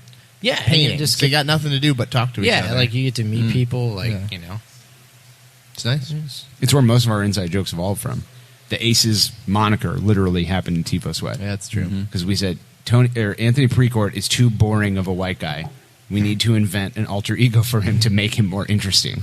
And that alter ego was Tony ACES, who was like a what's that show where the guy that was our from second NYPD ever Blue TiFo. Yeah, where he puts the fucking sunglasses or takes his sunglasses off at the beginning of that show, and he's like, you could say he was something dead Caruso on arrival. or whatever. CSI Miami. David Caruso. CSI Miami. And so we're like, former he's, child star. He's an wasn't he? agent that goes and signs players, and they don't want to sign the contract, but he's like, you have a game on Saturday, ACES, and then there's a big explosion.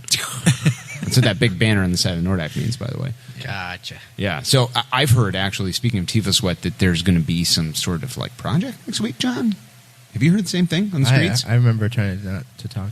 All I know is when We're I was not talking about this? No? All I know is when I was sending out a few product packages, I left a few notes for a few people.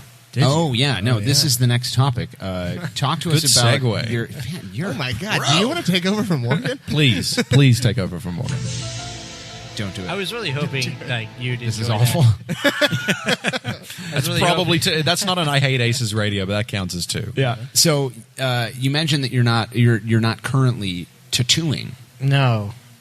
You've recently started a new business venture, and what would that business venture be? I run a blog, and it's called "Whose Fucking Kid Is This?" and it's just me on a what?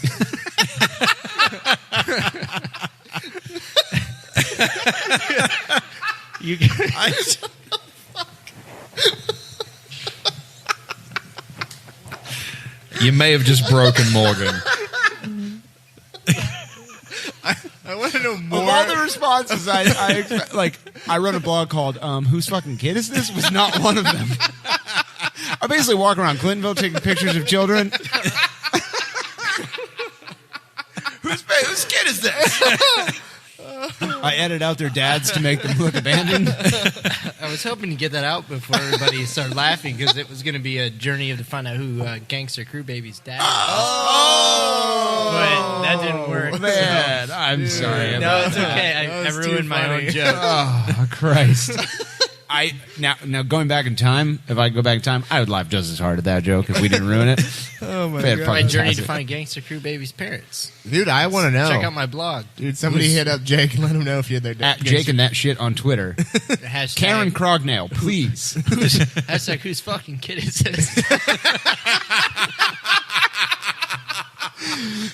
John, run the show for a second. I have to go tweet that. Oh my God, that's actually really good. How many times has Derek been featured? God damn it, John. You told me to run the show. It's okay. If he'd asked me, I'd have said the same thing. I figured. Where's the thing? I mean, crew fandom is like the all mecca of like Lost children. Yeah, lost children and parody like Twitter accounts. So I think that could be the next. It's like a shitty Neverland. Whose All these fucking rat kid is cats this, show SC? up and grow up and never leave. So okay, so tell us about the actual business. The actual That's business. not the child blog. That is well, I run a. Are you leaving the sponsor music run for this? Oh, I thought you guys were going to do a thing. I've been tweeting. No? We were. This edition of Aces Radio is brought to you by Whose Fucking Kid Is This? To talk to you about Whose Fucking Kid Is This, here's Jake Norman.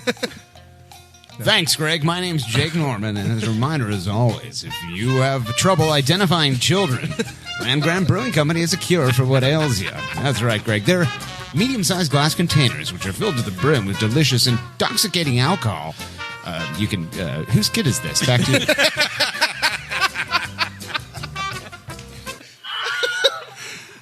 shit. Okay, for real. You started a new business. What is it called, and where can I buy your cream? Nate, can you please make that into a drop? Just where can I buy your cream? That's the. I want that as a text tone. What is this, and where can I buy your cream? Which is the new hashtag after whose fucking kid is this? Ew. Whose fucking kid is this, and where can I buy your cream? No. Why? Why would you relate those two? No, I don't like that combination of God, phrasing. man. I don't like that at all.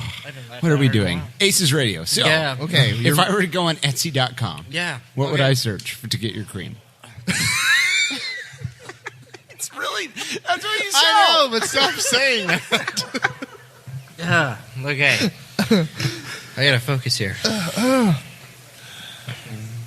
All right. Sorry. No, you're fine. It helps if you don't look at any of it. Yeah, I'm just God. gonna look at this little box That's mechanism fine. here, There you this apparatus. I started a company. It's called Capital Pomade Company. It is a Yeah. I would say it's a hair product and like a fine grooming product company. I make hair pomades. I've got some beard oils coming out. Hair tonics. Yeah. So if you like to look good, What's hair tonic? Will it grow me hair? it's the one. I'm Maybe actually- not That you. doesn't sound promising. I've got it's I put it on my balls. It worked. my hair tonic. There's hair everywhere. I got pube tonic too. Pube tonic? Oh, those are different? Yeah. Shit. Oh, Yeah, the hair's hug me different. unshaven organ. Ew. I would never allow that. Comb me out. No, the hair tonic's just like it's like an oil-based tonic you put in your hair. It's you can use it many things. Like if the product that I make, it's petroleum-based, so it doesn't wash out of your hair in one go.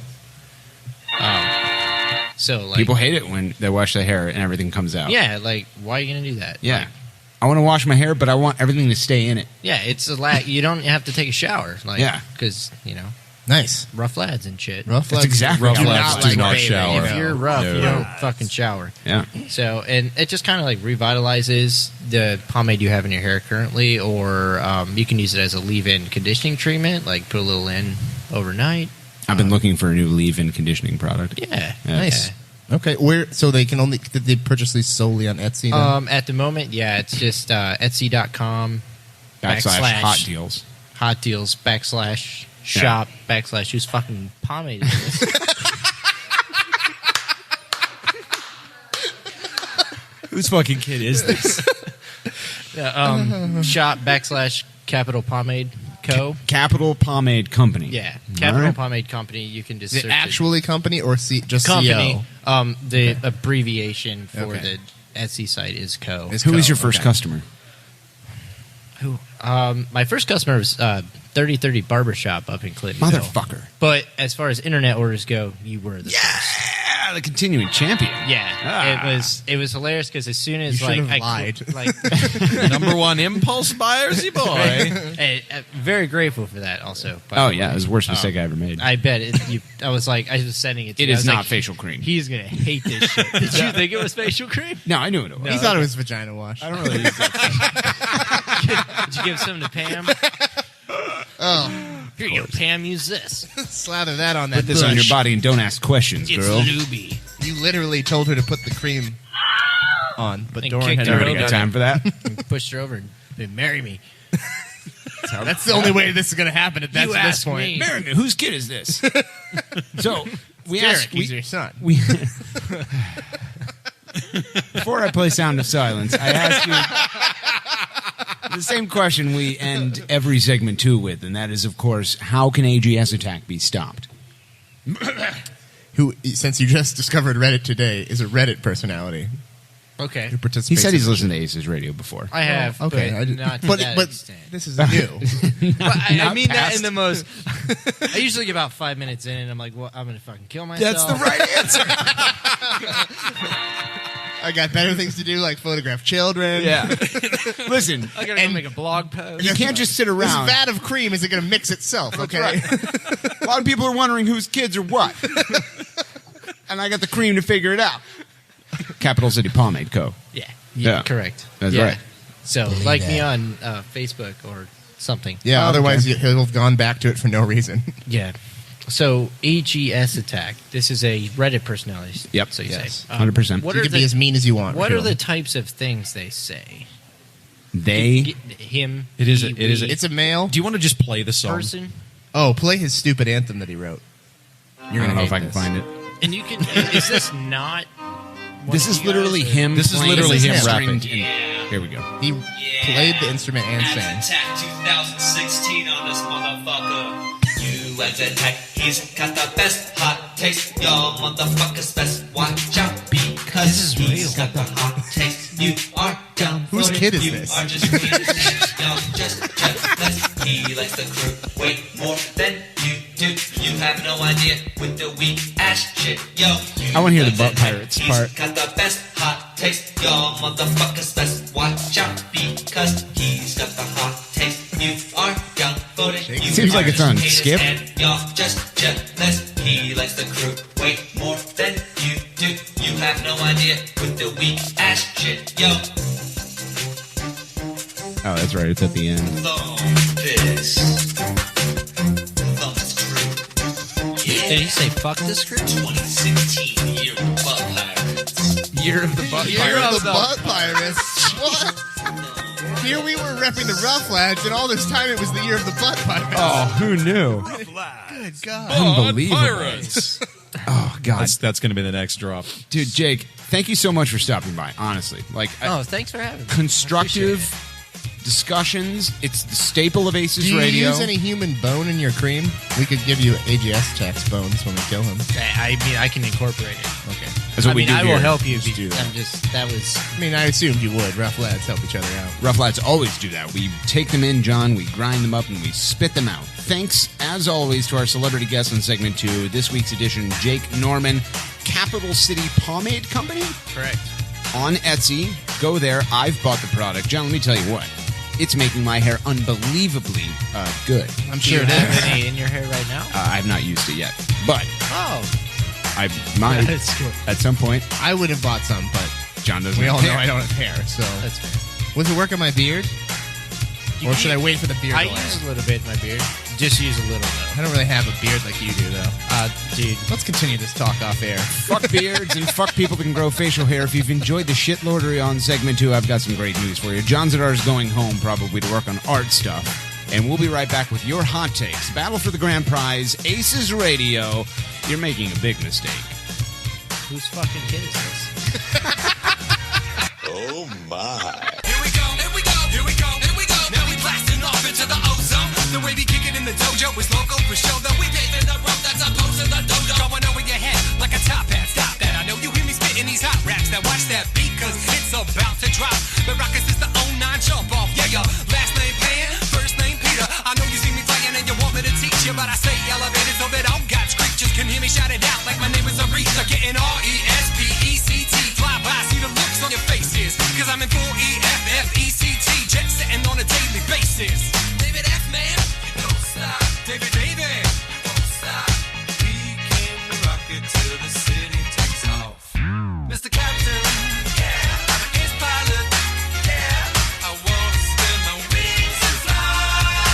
To all the people in coach, yeah. And to my first class folks, yeah. We'll show you how to scrape the sky. As the curvature of the earth takes shape, fly fast forward like a videotape and no cape. Just follow my jet stream, proud in the clouds on the boom in your precinct.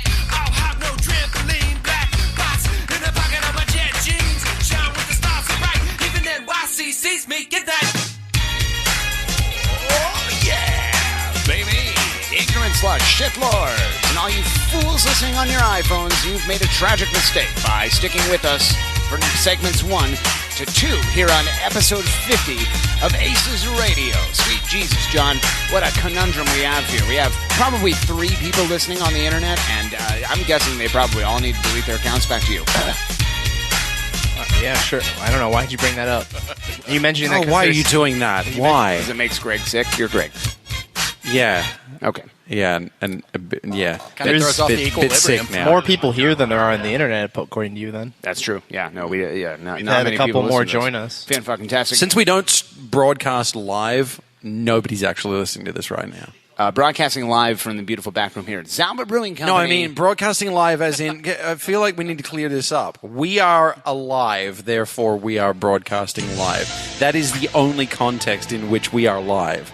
I mean, technically we're live in the traditional Yes, sense. we're not People just have to broadcasting come here. If we we're said not broadcasting live. If we said we're recording live, that'd be fine. But Morgan doesn't say that.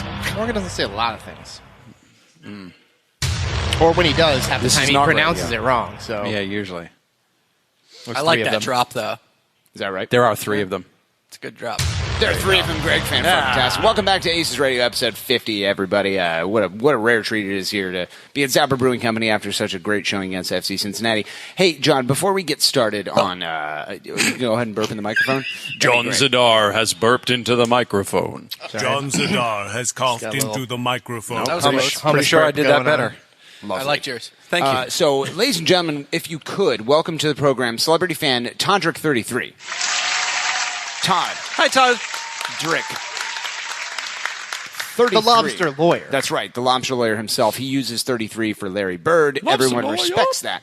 Todd, you want to get up and walk over to John's microphone and tell us about the Oh, he's going thing- to do it now? I thought you were going to do it segment 3. No, beginning of segment 2. Isn't that what I said, or do you want to wait till segment 3? All right, so get over here. Tell us what you're doing. we have no choice. We'll give you... You've made our decision for us. Going down. Go ahead and walk up to that microphone. It's not really that exciting. 'Cause Introduce you can't yourself. See anything. What's your name? Todd. Okay. You sound unsure. Would you like to go Todd with with a something question else today? No, I'm just not sure why he already introduced me. So why do I have to say my name? I don't really. What's your understand that. Todd. Oh, okay. Hi, Todd. What, do you have a last name? Fichtenberg. Is that like Fogelberg, like Dan Fogelberg is spelled the same No, way? German is Fichtenberg. If you want to call me that. Fichtenberg. Yeah. I always misspell your name. How do and I by the way, misspell it? 33 Yeah. is actually has nothing to do with Larry Bird. Larry Bird. No. Federico You read my book. Higuain? You know what it's about. Federico Higuain. No. I know what it's about. Are you You know what it's about. are you perpetually 33? Like you just No, never actually, I'm age? 33 now, which is perfect. Oh, there you go. But I know everybody here. No, it's doesn't the same believe in reason God. why Higuain wore 33. Oh no, it's 33. 33 was when Jesus gave up his life. That's right. Also for Larry Bird, though. No, Chris Draper from the Detroit Red Wings. Scottie Pippen? Don't know who that is. Amro Fantastic. Tarek? What? Amro Tarek, for sure. Hey, Todd, you brought a cake. Why? Is it for Aces Radio episode 50? No, today's National Lobster Day. So nobody's gonna be able to see the awful amateur art drawing, but I put on it HLD, Happy Lobster Day, in the honor of Ethan's tweet HBD, which I had no idea what that meant. Okay, so I had to Happy Google birthday, it. I would think. How do you... I'm dead serious. I Here, had no Todd, idea let me what that meant. let me Google HBD for you. I like to think it's for episode 50 of Aces Radio. Would I be wrong in It's for saying that also. Okay, all right, fantastic. 'Cause we're all lobsters here. HLD. L is the Roman numeral for 50, so it's Happy L Day. Wow. Whoa. That's really good. The Yes, more that's you exactly know. what I meant. We could turn the H into thanks and then a hashtag Lobster before drawing it. is actually a radio. It's not a lobster. This is great radio. Ladies and gentlemen, Todd Fichtenberg, thanks for joining the program. A rare treat indeed. Yvonne, can you cut this cake? Do you have a knife? Greg, can you I will confirm decide what's a knife and what's First, not. we got to Thank get a you very picture. much. Put it down on the table and take the lid off so I can. John, do you still have access to the Aces Radio Twitter account, or I did reject that from you? Yeah, no, I just don't feel the need to use it anymore because you do it so frequently. Oh, is that right, John? Lovely. So go ahead and take a picture of this. Oh, that's beautiful. That is great. I mean, the handwriting is shit. The flower is nice. Did you make the flower too? No, the handwriting's the only thing I did, and the lobster. So the part that doesn't look. Is that supposed to be a lobster? Oh my god! It looks like a lobster. I can tell what it is. You can't tell from that angle. No, dude, I walked over and looked at it between. No, that's segments one and very two. much a lobster. Oh, easy, John. Is it all No, right? I You can just threw I it can on the tell that's a ground? lobster from looking at it. That's why people go to law school because they know their talent. So. Dude, that is in no way, shape, or form could that ever be confused for a lobster. Todd, if I can defend you, that's better than anything I could have ever drawn. You ever. may not. You may not defend him. I think it looks like a lobster. I wouldn't have confused it for anything else. Well, ladies and gentlemen, thanks to Todd Fichtenberg for bringing a cake in recognition of 50 episodes of Aces Radio. Do us a favor. Yes. Todd's one of the only multiple-time celebrity guests that had an entire segment devoted to him, so go ahead and follow him on Twitter at Todrick33. And a reminder, as always, that 33 is because Larry Bird is the greatest basketball player who ever lived. And he's nodding his head and he's saying yes. He's staring. He's staring. He's going to kill me. That was a death Here, no, play. you could. I just think anybody who likes Larry Bird is racist. That's true. I mean, I was I don't watching. know how, but somebody posted yeah. some clips of basketball back in like the Bird era on Twitter the other day, and people were talking about how some older players were like spouting off after the final game the other night, and how they could beat their team would beat both these teams. Okay, and so somebody posted a video, and it happened to be a Celtics game, and holy shit, everyone that played then was fucking terrible at basketball. John, oh my god, how do you say something like that? It was like a solid 3 minutes of game, and no one scored the entire time. Not a single basket went in, including the ones Bird shot. It was fucking awful. I would Bird never. shot is actually a good way to describe it because it's more like it's all if over the basketball place. looked And like that maybe now, one of them hits the no intended one's target. fucking watching it. Okay, now that we're completely off the rails, Yvonne is standing next to the cake with a fucking flathead. That's a flathead screwdriver. I have a knife in my backpack, but I have to go get it from the car. Is fake Katie Mitchell here with a here knife? Somebody Or sit fake, here for like Fake Katie 30 Mitchell will be seconds. back soon to cut a bitch. Okay. She'll be back any moment, probably around the time that Zadar gets back. You're really going to do this with the flathead screwdriver, aren't you? I Did love you that. sanitize it? But first you have to ask Greg which is a knife. This is fun, isn't it? This is great radio. Yeah. Ladies and gentlemen, while we find a knife, please enjoy yourself with the docile sounds of AGS Attack. Axe Attack 2016 on this motherfucker. U.S. Attack, he's got the best hot taste. Y'all motherfuckers best watch out because he's got the hot taste. You are downvoted, you are just haters, and y'all just jealous. He likes the crew way more than you do.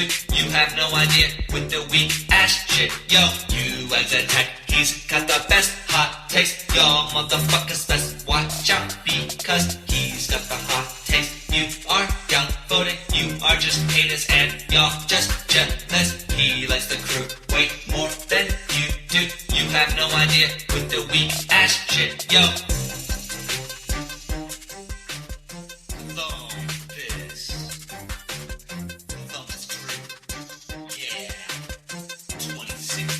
Yeah, no, apparently we're ready because John brought this giant-ass fucking Bowie knife in here. No, okay, maybe Oh it's my small. God. It's not that big. No, you're It's right. like a You're right. 3-incher. I'm Welcome sorry, back to it ACES looked Radio. bigger from a distance. Let's Yeah.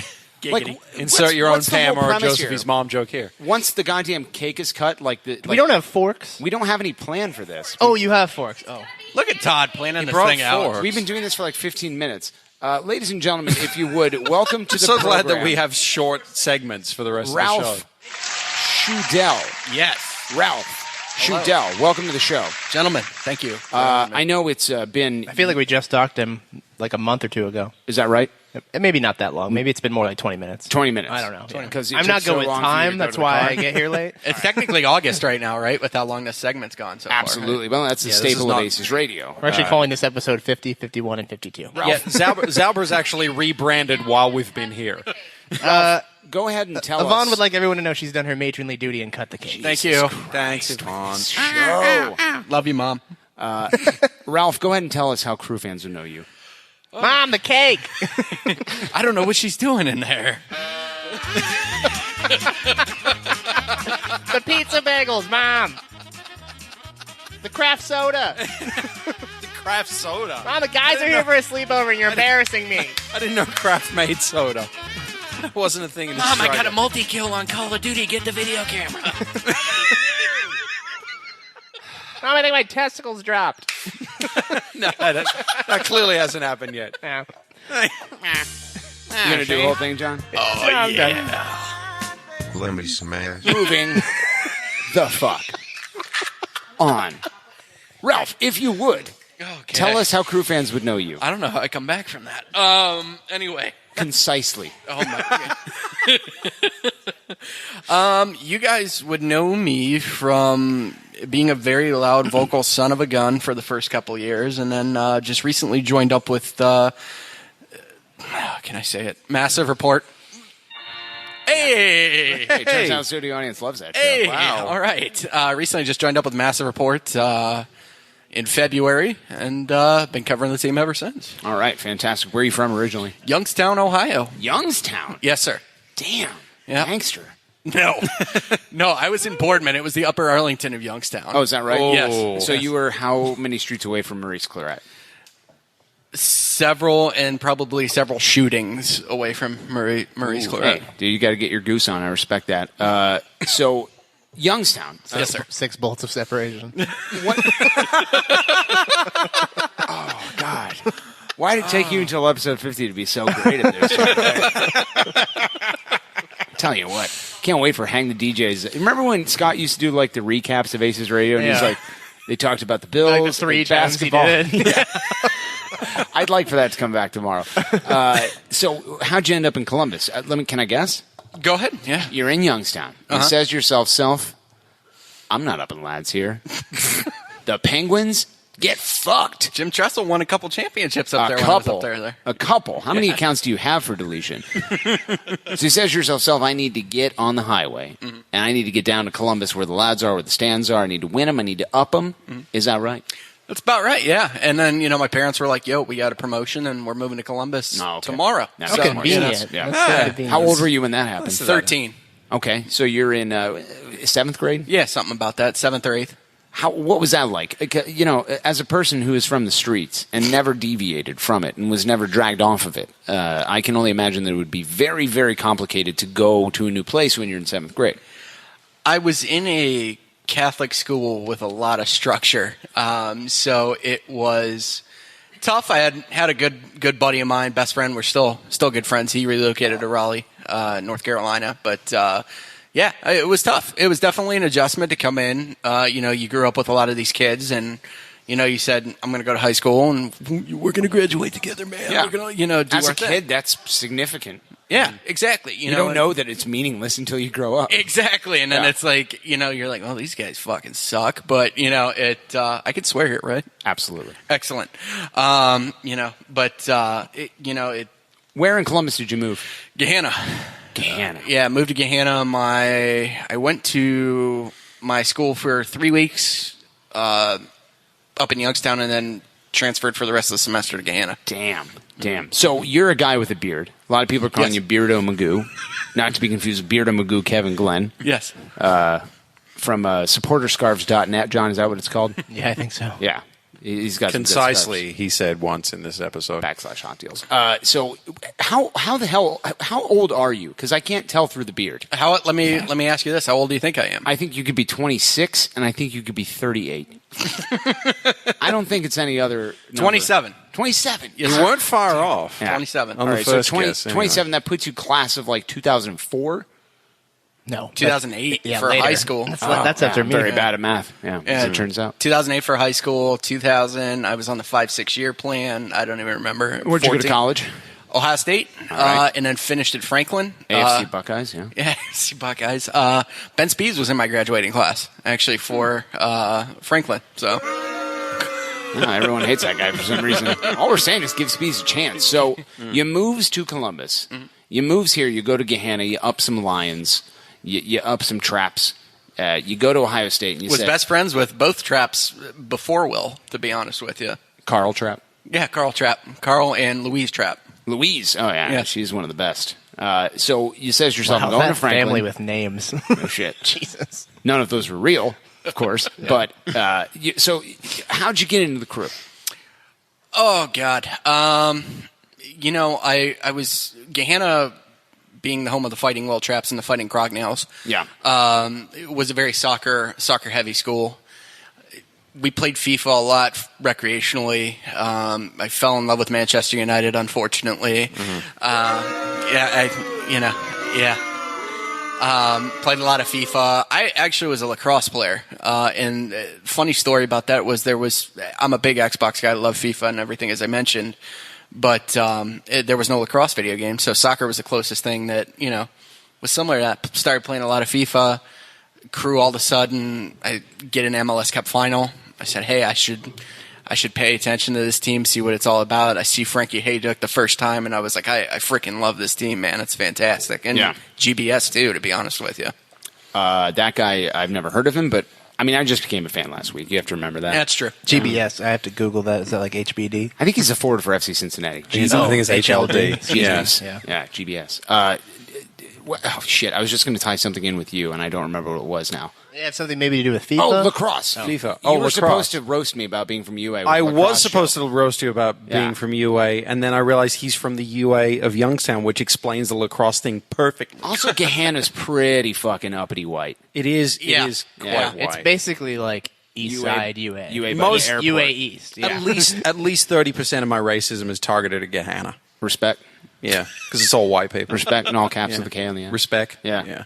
Hashtag respect. A lot of people are saying that it's just the UA of the Columbus Metropolitan Airport. Yeah. And like the central portion of Westerville. Yeah. No one likes Westerville. People that live there, Frankie Haydick, probably delete their accounts. So let's talk about so you gets out of college and you says to yourself, I need to express myself. I've listened to the song. I'm in it. I'm all about it. You have a lot of outlets. Massive Report. You write for the U.S. Open Cup website, if I'm not mistaken. Correct. Yes, sir. You have your own website, Yes, sir. ralphschudel.com/hot deals. Yes, sir.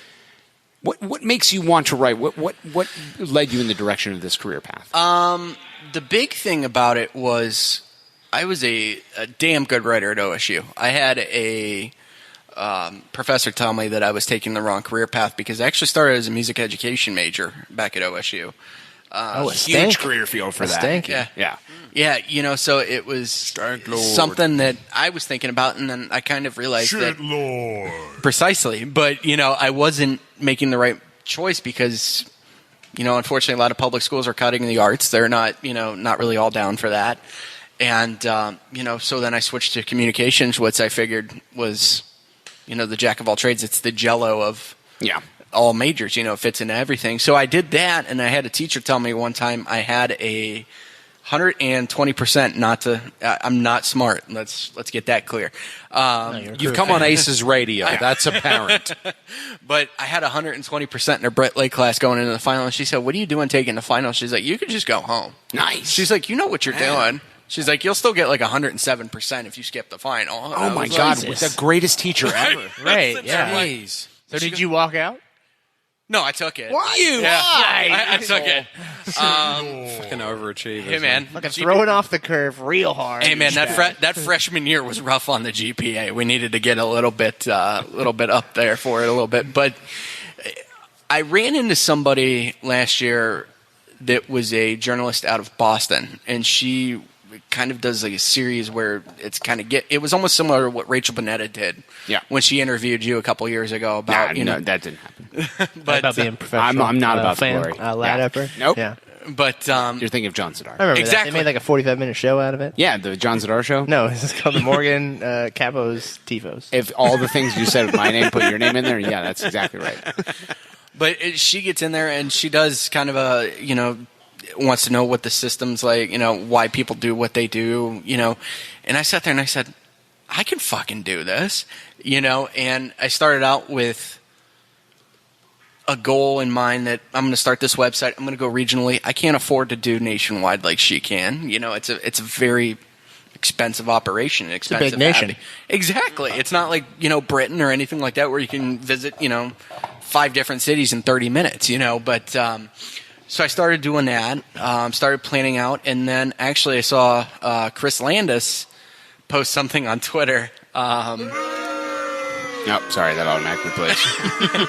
Post something on Twitter that Massive Report was hiring. And I said, give it a shot. I'm probably not going to fucking get it, but we'll give it a shot anyway. I write a piece. Patrick Goldan takes a while to get back to me again on that. He's busy organizing his hats. And his tie clips that he wears in inappropriate positions. But, it takes a while. I'm kind of sitting there. I don't fucking get it. Then we go to the Bluestone for the season kickoff party. I was there doing my own thing for my website. Yeah. And I get an email at 10:45 at night saying, congratulations, you got the job. Can't fucking sleep. I think I got about 5 hours of sleep that night when I got... Yes! Yes, so, oh, I'm sorry. That's another thing. The crowd's disappointed. Yeah. But jumped on there, had a hostile takeover while Chris Landis was gone on the main Massive Report podcast. Tell us what that move for Massive Report or Chris Landis? Yes. 100% yes. Tell us what the process is like, because I know that there are very talented people out in the Crooniverse that, maybe think that, hey, I could write for a place like Massive Report, but I'm not sure that I'm A, good enough, or B, how to go about it. Talk to us about the process of submitting something. How'd you hear back? What is that like? So the big thing was you submit a Google Doc. It was a kind of a job application of sorts there, where it was, why do you think you could do this? How long have you been doing this? Do you have any kind of references at all or anything? Write a short piece. Write me 200 words of why you think you can do this. It was great. All of a sudden, hey, we like you. Do a 500-word thing, and there's 3 prompts, and I think the one I chose was to write a game preview for the opening match against Chicago. Nice. And I did that, and apparently I did something right, I guess. Is 500 words a lot? Considering page and a half? Not Okay. a page and a half, page and a paragraph. 26 font? 26 font, that's about 5 pages. It's right about the edge of your attention span. I don't think, know how to Morgan. spell, Greg. It's about as long as our normal fucking hot takes. Let's put it that way. About as long as Doran's Dawn. Hey. Oh, yeah. Also contained within the hot Who takes. said that? God damn it. So 500 unprofessional. words explaining Doran's Dawn. So talk to us about the difference between yeah, I like that, Greg. That was very good. Really not looking forward to Lord Pam likes Shit's it too, writing an apparently. actual 500-word thing about his dick. No, that's higher ballerina. That's his thing now. And Phil Goldfarb, Jesus Christ. So talk to us about the difference. Now, this is a frequent question that I give people because it interests me. You're a fan of Columbus Crew SC. Yes. And now all Started of a as sudden, that, yeah. right. All of a sudden now you're covering it, as something nearing professional level. Now, Massive Report, a lot of people say, is not professional and should delete their accounts. Now, Patrick Golden has no idea how to have a sock game. He has very unimpressive socks. His pocket square game is pretty damn impressive, though. Right, shitty. Okay. But what's it like to go from point A to point B and the transition between it? And what is it like afterwards? Do you feel like your fan has been compromised? That's a great question and something I've been wrestling with this season. Thank you, John. You taking notes? Something I've been wrestling with this season. The home opener, I wasn't a member of the staff, so I was upping lads and I was trying to get, very, very excited about everything. And then it was, I got that, and I think it was the second or third game I found out I was a staff member. And you watch the game in a little bit of a different manner. Yeah. You look tactically, you're trying to think, because you're trying to get any type of material that you can get to say, hey, this worked, this didn't work.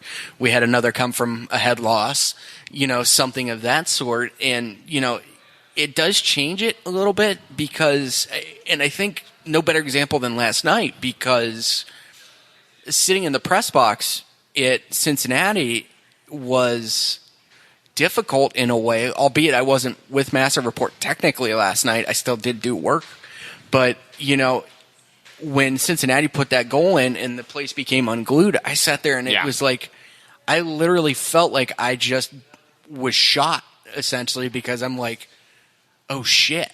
Like, this place is, I kind of, you have to process the fan emotions. Yeah, like internally, because you don't want to be the obvious FCC. I don't want to be the ruckus in the press box. But I'm sitting there, and that's the other thing too. That it's funny you mentioned, John, because those guys that were up there, the fan part of my brain was sitting there and going, "You got to kind of be an asshole to these guys," but then I'm sitting there thinking, well, you can't do that because. Yeah. It's not a good thing necessarily. It's not a good look. What was the first match day like when you were a member of the criminal syndicate known as MassiveReport.com/hot deals? And you go to get ready for the game, and instead of putting on your Crew SC jersey, you put on a collared shirt. Oh, GCG Bag Tyler's leaving everyone. He just That's awesome. Love it. Yeah.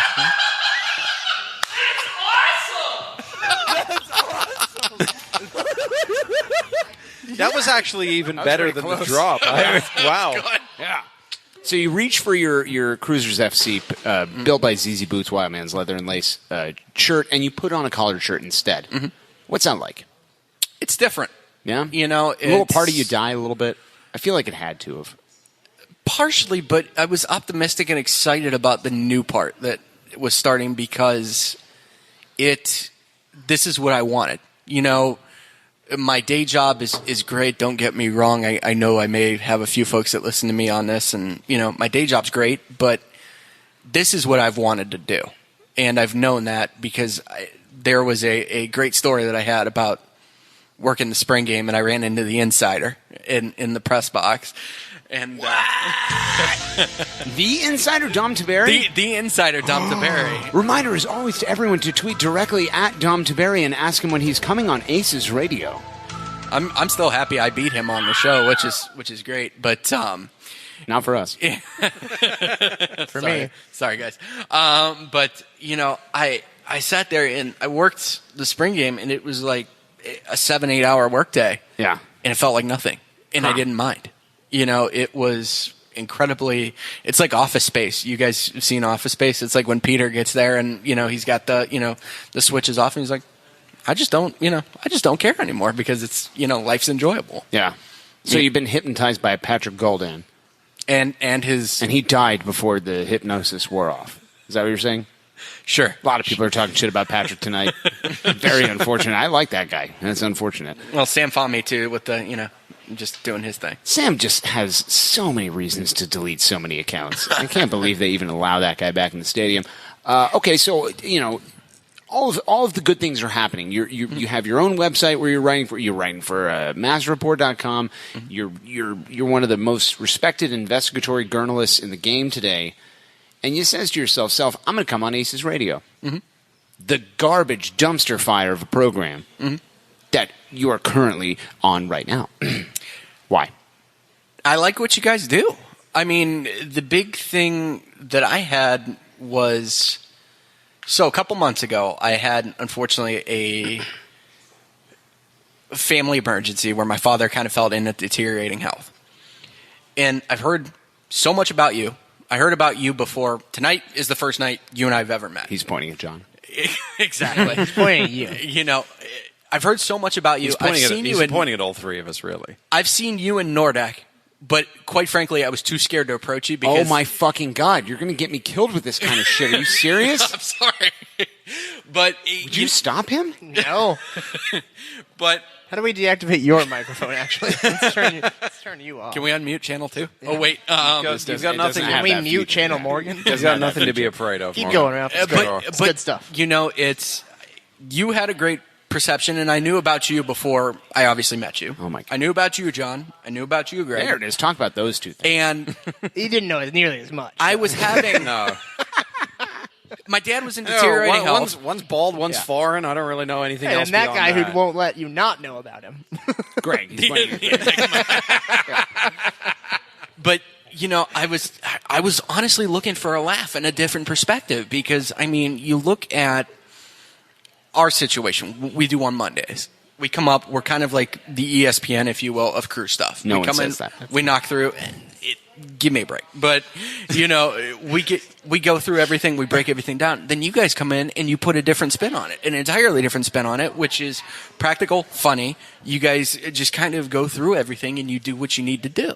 And I've always respected that about you guys. That is a legitimate thing, though, because we've never, if we're being honest with ourselves, we've never really taken this seriously. I take it every minute of it seriously. Oh, no, you take it seriously. How dare you. But you take not taking the crew seriously. Why would you ever That's say my anything point. like that? Rough lads. I would never mock anything to do with the Columbus Crew. No, It's never. not something I would do. That's never anything that you would do. I respect the Massive Report. I'm But it's- Alex Stanek. I'm intolerable. Everybody go listen to ACES Radio instead. It's going to be awesome. Thank you, Alex. Fucking A. Yes, no, you always take this very seriously, Morgan. I don't know what I was thinking. Unbelievable, Greg. So, you know, yes, I think that you just described our dynamic in the podcast wars very accurately. I don't even think there's a war. Oh, there's a war, my friend. Okay. Hashtag war on Alex. Yeah, the problem is when we lose a war, we just wind up picking a fight with a coach or something. So, Boom roasted? Boom Wow. roasted. Is that right? I don't know how Greg Berhalter comes back from that. Roasted. Probably should have just walked down the tunnel and forgot Aggressively? about it. Yeah. Probably while counting his hundreds of thousands of dollars. That's above his Pretty pay much. grade. It is above his pay grade. So you're a member of Mass Report Podcast now? Yes, sir. Okay. So Yvonne Siegel, celebrity chiller. She came up to me in a shroud of confidentiality one time, and she said, "Don't tell anyone this." Should you be saying this now? Then, I mean, let him go. He's rolling. It's too late. It's too late. And she says to herself, no, she said, "I heard somebody in the parking lot of the Mega Tailgate talking about Alex Stanek and how he's a piece of shit because ACES Radio says that we should kill him or something like that." Which is why we switched from the war on Alex to the war on AGS attack. Because I was like, are you fucking kidding me? Anybody's taking this fucking seriously? Because that's the best way to deflect it is to actually just put it onto somebody else. Right. No, like, honestly, okay. Like, we want to make sure that Alex Stanek doesn't get hurt. So here, everybody go fuck up AGS has attack. Ron T to protect him. It's fine. That's Alex right. doesn't have anyone. That's right. True. Elliot had already vacated the crew game. 2016 up in this motherfucker. Where are the new Zauber owners? We met them earlier before you were here, actually. Oh, did you? Good dudes. Is Alex Stanek a piece of shit? Yes, of course he is. Does he have any valid soccer knowledge? No, of course not. No one's ever said that. Is he a horrid excuse for a human? Yes. Okay, rule of 3 for comedy. Get to the punchline. Should we kill him? Yeah, absolutely. Somebody should kill that guy, for sure. But do I want to hear about it? No, because that implicates me in a murder. So, like Ralph said, kill him and just don't tell us about it. Is that what he said? Back to you. Sure. All right, fan-fucking-tastic. Todd Fichtenberg's coming over to the microphone.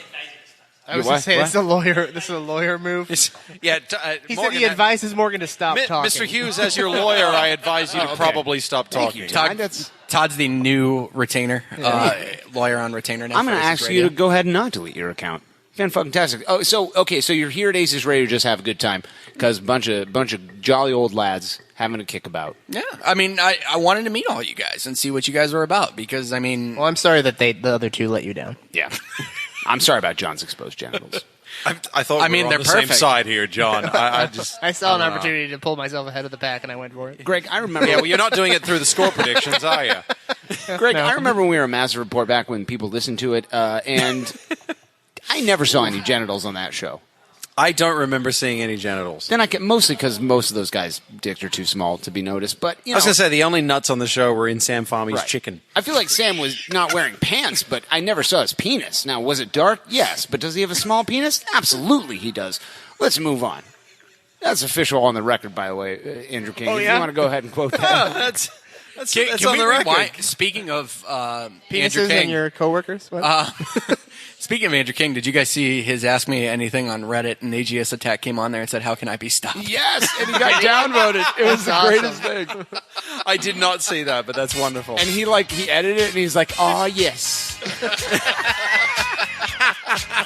It was great, dude. Okay, let's move on to the Greg Benson question. He loves this more than anything. Your favorite off-the-field memory. Oh, that question. I think what officially hooked me on a Crew SC was the one time we scored. Won. I don't know how Adam John comes back from that. I don't think I understood what you said, and you understood what I said. But they're both crew rooms. I think the one thing that got me was I bought tickets for a sporting. Sporting. I bought tickets for that game. I think it was 2011, 2012 maybe. I'm walking out to the car. Frankie's getting out of, I don't know if they had the Honda Element or what car they were driving around back in the day that season, but he's getting out. He goes, "Yo, what's up, bro? How you doing, man? What's going on?" I'm like, this fucking guy's talking to me. Like, this dude I just watched hoist a cup 4 years ago is talking to me. Like, what's up, bro? I go, man. And ironically, hoisting a cup right now as well. So.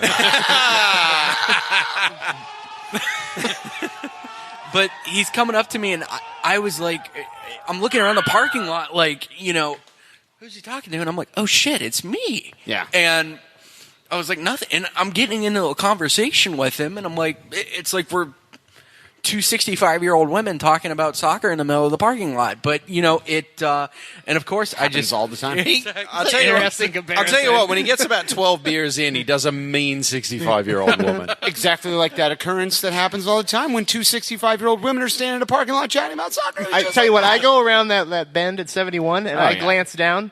there's just pairs of old women in that parking lot. Oh yeah. No I'll tell you matter what- what day of the week it is. Look, my mom is 70, but 5 years ago she was reminiscing about how she used to Yeah. chat with people in the parking My lot. mom about just soccer turned games. 56, and she's looking forward to, in about 9 years, talking with women in the parking lot about soccer. Well, Did have you your ever mom call notice- my mom. She'll tell you what it's all Great, about. get some pointers. Yes. she'll Did give you some notice the pointers. abundance of 65-year-old women since Gangster Crew Baby came on the scene? Oh. Don't empty nest think syndrome that is I drawing them in. I don't know what's. Of course I have. So you're in the parking lot with Frankie, and you guys are what doing? Coke? Shooting the shit, and then he's just what kind of shit? What was it cut with? But and of course I was too much of a casual fuckboy. Casual fuckboy, but I also said, I was like, Frankie, can we get a picture of my buddy? I have a buddy of mine back home, back in the Youngstown, In the Yo. Really big friend, really big fan. Everybody of yours. knows it as that, as they say. Yeah, in the Yo. Yo. The dirty 330, as they say, I think. John, people say I that a believe lot. that part. But I said, hey, can we get a picture? And he took a picture, and I was like, man, this dude's fucking cool. And I think it was my profile picture for like 6 years. I don't know. On Facebook or Instagram? What are we talking? The book. He just carried it around The book? actually next to him, showed people. Just carried around a little Polaroid next It to was his a face. whole like, photo blown up to like 20 inches by 20 inches. He cut out his head and just Yeah. had it right there. Sir, I pulled you over for speeding. Why are you showing me your Facebook profile picture? Unbelievable. So let's move on to the second to last question. This is our question. He loves this. What does the crew mean to you? Oh God, it's a family. I mean, I feel a connection to everybody, albeit, there are folks out there I've met, there are folks I haven't met, it's a family. And the big thing is, I told somebody in a microcosm of it, it doesn't matter your political belief, your religious belief, whatever. Come Saturday afternoon, night, Friday night, Wednesday night, doesn't matter. You put those colors on, you're part of the same family. Yeah. And it's really neat to say that, because you can go to a Blue Jackets game and you're wearing a Blue Jackets jersey, and it's like, great. So are 17,000 other people, you know, and you don't have a connection. But Ohio State, 100,000 people, and it's just like pick you up. There's a sense of family and camaraderie amongst the Crew SC community that really is unlike anything that can be touched. Yeah, and we're better than I think a lot of people give us credit for. And what do you mean by that? A lot of the folks that I've talked to, particularly in Bridgeview, in Cincinnati, in Columbus, in Pittsburgh, Columbus especially, the big thing I can't wrap my head around is why people literally, and I mean, I know this will be a joke coming up here, but why they don't want to be fans of this team, especially with what it means on a global stage. You can win the NBA title. You can win Major League Baseball and be world champions. And it's like what Steve Abreu said a couple weeks ago. You can be truly a world champion in soccer, and nobody can take that away from you. Yeah. And that's the cool part about this game. And the fact that there are great people that are in this room right now. There's great people that are sitting at this table. No, there's not. You guys make this game day atmosphere. The fans do, and thank you. That's the one thing that he was not looking at John. That's the one thing. Whispered earlier that you've ruined game day. I've been listening to him the whole time since he got here. He never mentioned you once. That's the one thing I don't want to lose as a member of the media is my connection with the fans. Yeah. And because I feel like people will feel like I quickly turned on them, and I want to keep that connection open. You know. I totally agree. Did you feel right there at the end when he quickly turned on us? Well, I saw his boner, and I felt like he was turning on us, but in an I aggressive think he was turned way. on by us. Yeah. Yeah. He's like about to pin us up against the wall, kind of turning on us, John. Right, first. that out. 3, 2. Clap. Back to Aces Radio. Lovely. Actually, that's a really good answer. And I think that I always, you know what I like? I like watching people meet Yvonne for the first time. She's delightful. Because Yvonne is the best fan in Crew fandom, because she's I would agree the with that. nicest person. She's the most welcoming, accommodating person. She shows up for hours of tifo sweating and then doesn't even sit in our section, right? Is she with Darby up in the top of the stands? Shitlord section? Yeah, 1 something. There's a 1 or a 2 before it. I don't care. Shitlord section. 3, 2, 1. Cut that new drop, Nate. But, Yeah, no. Like watching you guys meet for the first time. I know you really well from the internet, I knew Yvonne really well from the internet before I met her, and like watching that connection, I'm like, that's kind of what our family's all about. Yeah, is being connected to each other before we connect. Mm-hmm. And I think you made that very clear, and you put it very eloquently. And I thank you for answering it, unlike any other celebrity fan who's been here before, much like Todd Fichtenberg, who's a pile of garbage. How dare you? Yeah, you don't have microphones in front of your face. I can't hear you. Let's move on to the last question, most important question. This is the one that people tune into the show to hear. How can AGS stack be stopped? All right, so what I'm thinking about is if we go in on a Black Ops mission. He's thought about this. Okay. Listen, fair warning. We go on a Black Ops mission. We surround him while he's sleeping in his bed. Oh, how dare you? Okay. Take this seriously. He's a scourge. No, we build a chain link fence. All right. We fill it with stakes. Of course. Around his bed while he's asleep. Around his bed while he's asleep. Okay. We fill it with stakes. Yep. Do we have pants on? We do. We have pants on. Yes. Ski So keep the masks. PFGs tucked away, John. All right. You get compression shorts. But damn, can I have one? Really making sure they're not coming out. No wardrobe malfunctions on this one. They're the PCG, the perfectly compressed genitals. to be safe, we're going to get you a headband as well. Oh, fantastic. Yeah. But 4 or 5 layers of security here. For sure. And then we get a chain link fence around him All and right. release a pack of German Shepherds. Okay. And So- just let him go. Can to I town. repeat this? Go ahead. Okay. All right. So he's sleeping, and I'm assuming a field. Because that's the only way this is going to work. And he's in the middle of an abandoned field. Franklin County Fairgrounds. Let's go with that. We that's sneak abandoned. up with a bunch of fencing material, and we build this fence very quietly around him. I'm assuming AGS Attack is a heavy sleeper. We then go put the back board- to Well, our he's cars. always out there enjoying the boats and hoes with Ron T. That's right. So, yeah, I mean, he's we then exhausted. go back to the flatbed truck that we pulled up silently, which brought all the fencing It's a material. hybrid Prius. flatbread Yes, truck. it's a Prius. Yes. It also has many stakes. How many stakes are we talking? Because when you initially said it, I pictured like we would fill the fencing like a swimming pool with stakes. That's what I thought. Just to too. the Yeah, top. let's do it. Just to Because the then top. I think we're killing him Right, via you think he suffocation. smothers under stakes, yeah. But do we release dogs just to be safe? To hide the evidence. It's Yeah, the only the dogs it's, eat everything. It's the only way to be sure. How many dogs are we talking? Like, that's a lot of stakes. Let's go to the Franklin County Animal Shelter, figure out how many they got. And we'll But just didn't you adopt them all. specifically say German Shepherds? How many could they? I don't discriminate. How many years any of dog. adopting German Shepherds is this going to take? How about no? There's so many things we said this year, like during the hot take segment, about like another participant in the battle for the grand prize that like Buttle Surfer was listening to at home and just cackling at the top of their lungs. Jesus Christ, dude. Disease that is Andrew Stanky's Andrew Stanky communication. has rubbed off. Oh He's man, got that stank all over you. I wish the Stanky would either join the Periscope or leave it. yeah. Well, they live in Amish country. They're on 56K dial-up modems. That's probably Somebody what's happening called. there. Yeah. They got a call and they had to get off the line. Yeah, one of the kids picked up the phone. God damn it. Probably Never hit- going to be the next president of Huston Hooligans with that kind of shitlord attitude.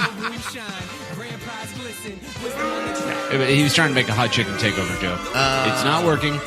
It didn't work. That sounds like one of those things that you write down and then you scratch out later. Yeah. It's almost as if he's not aware of the feature delete tweet.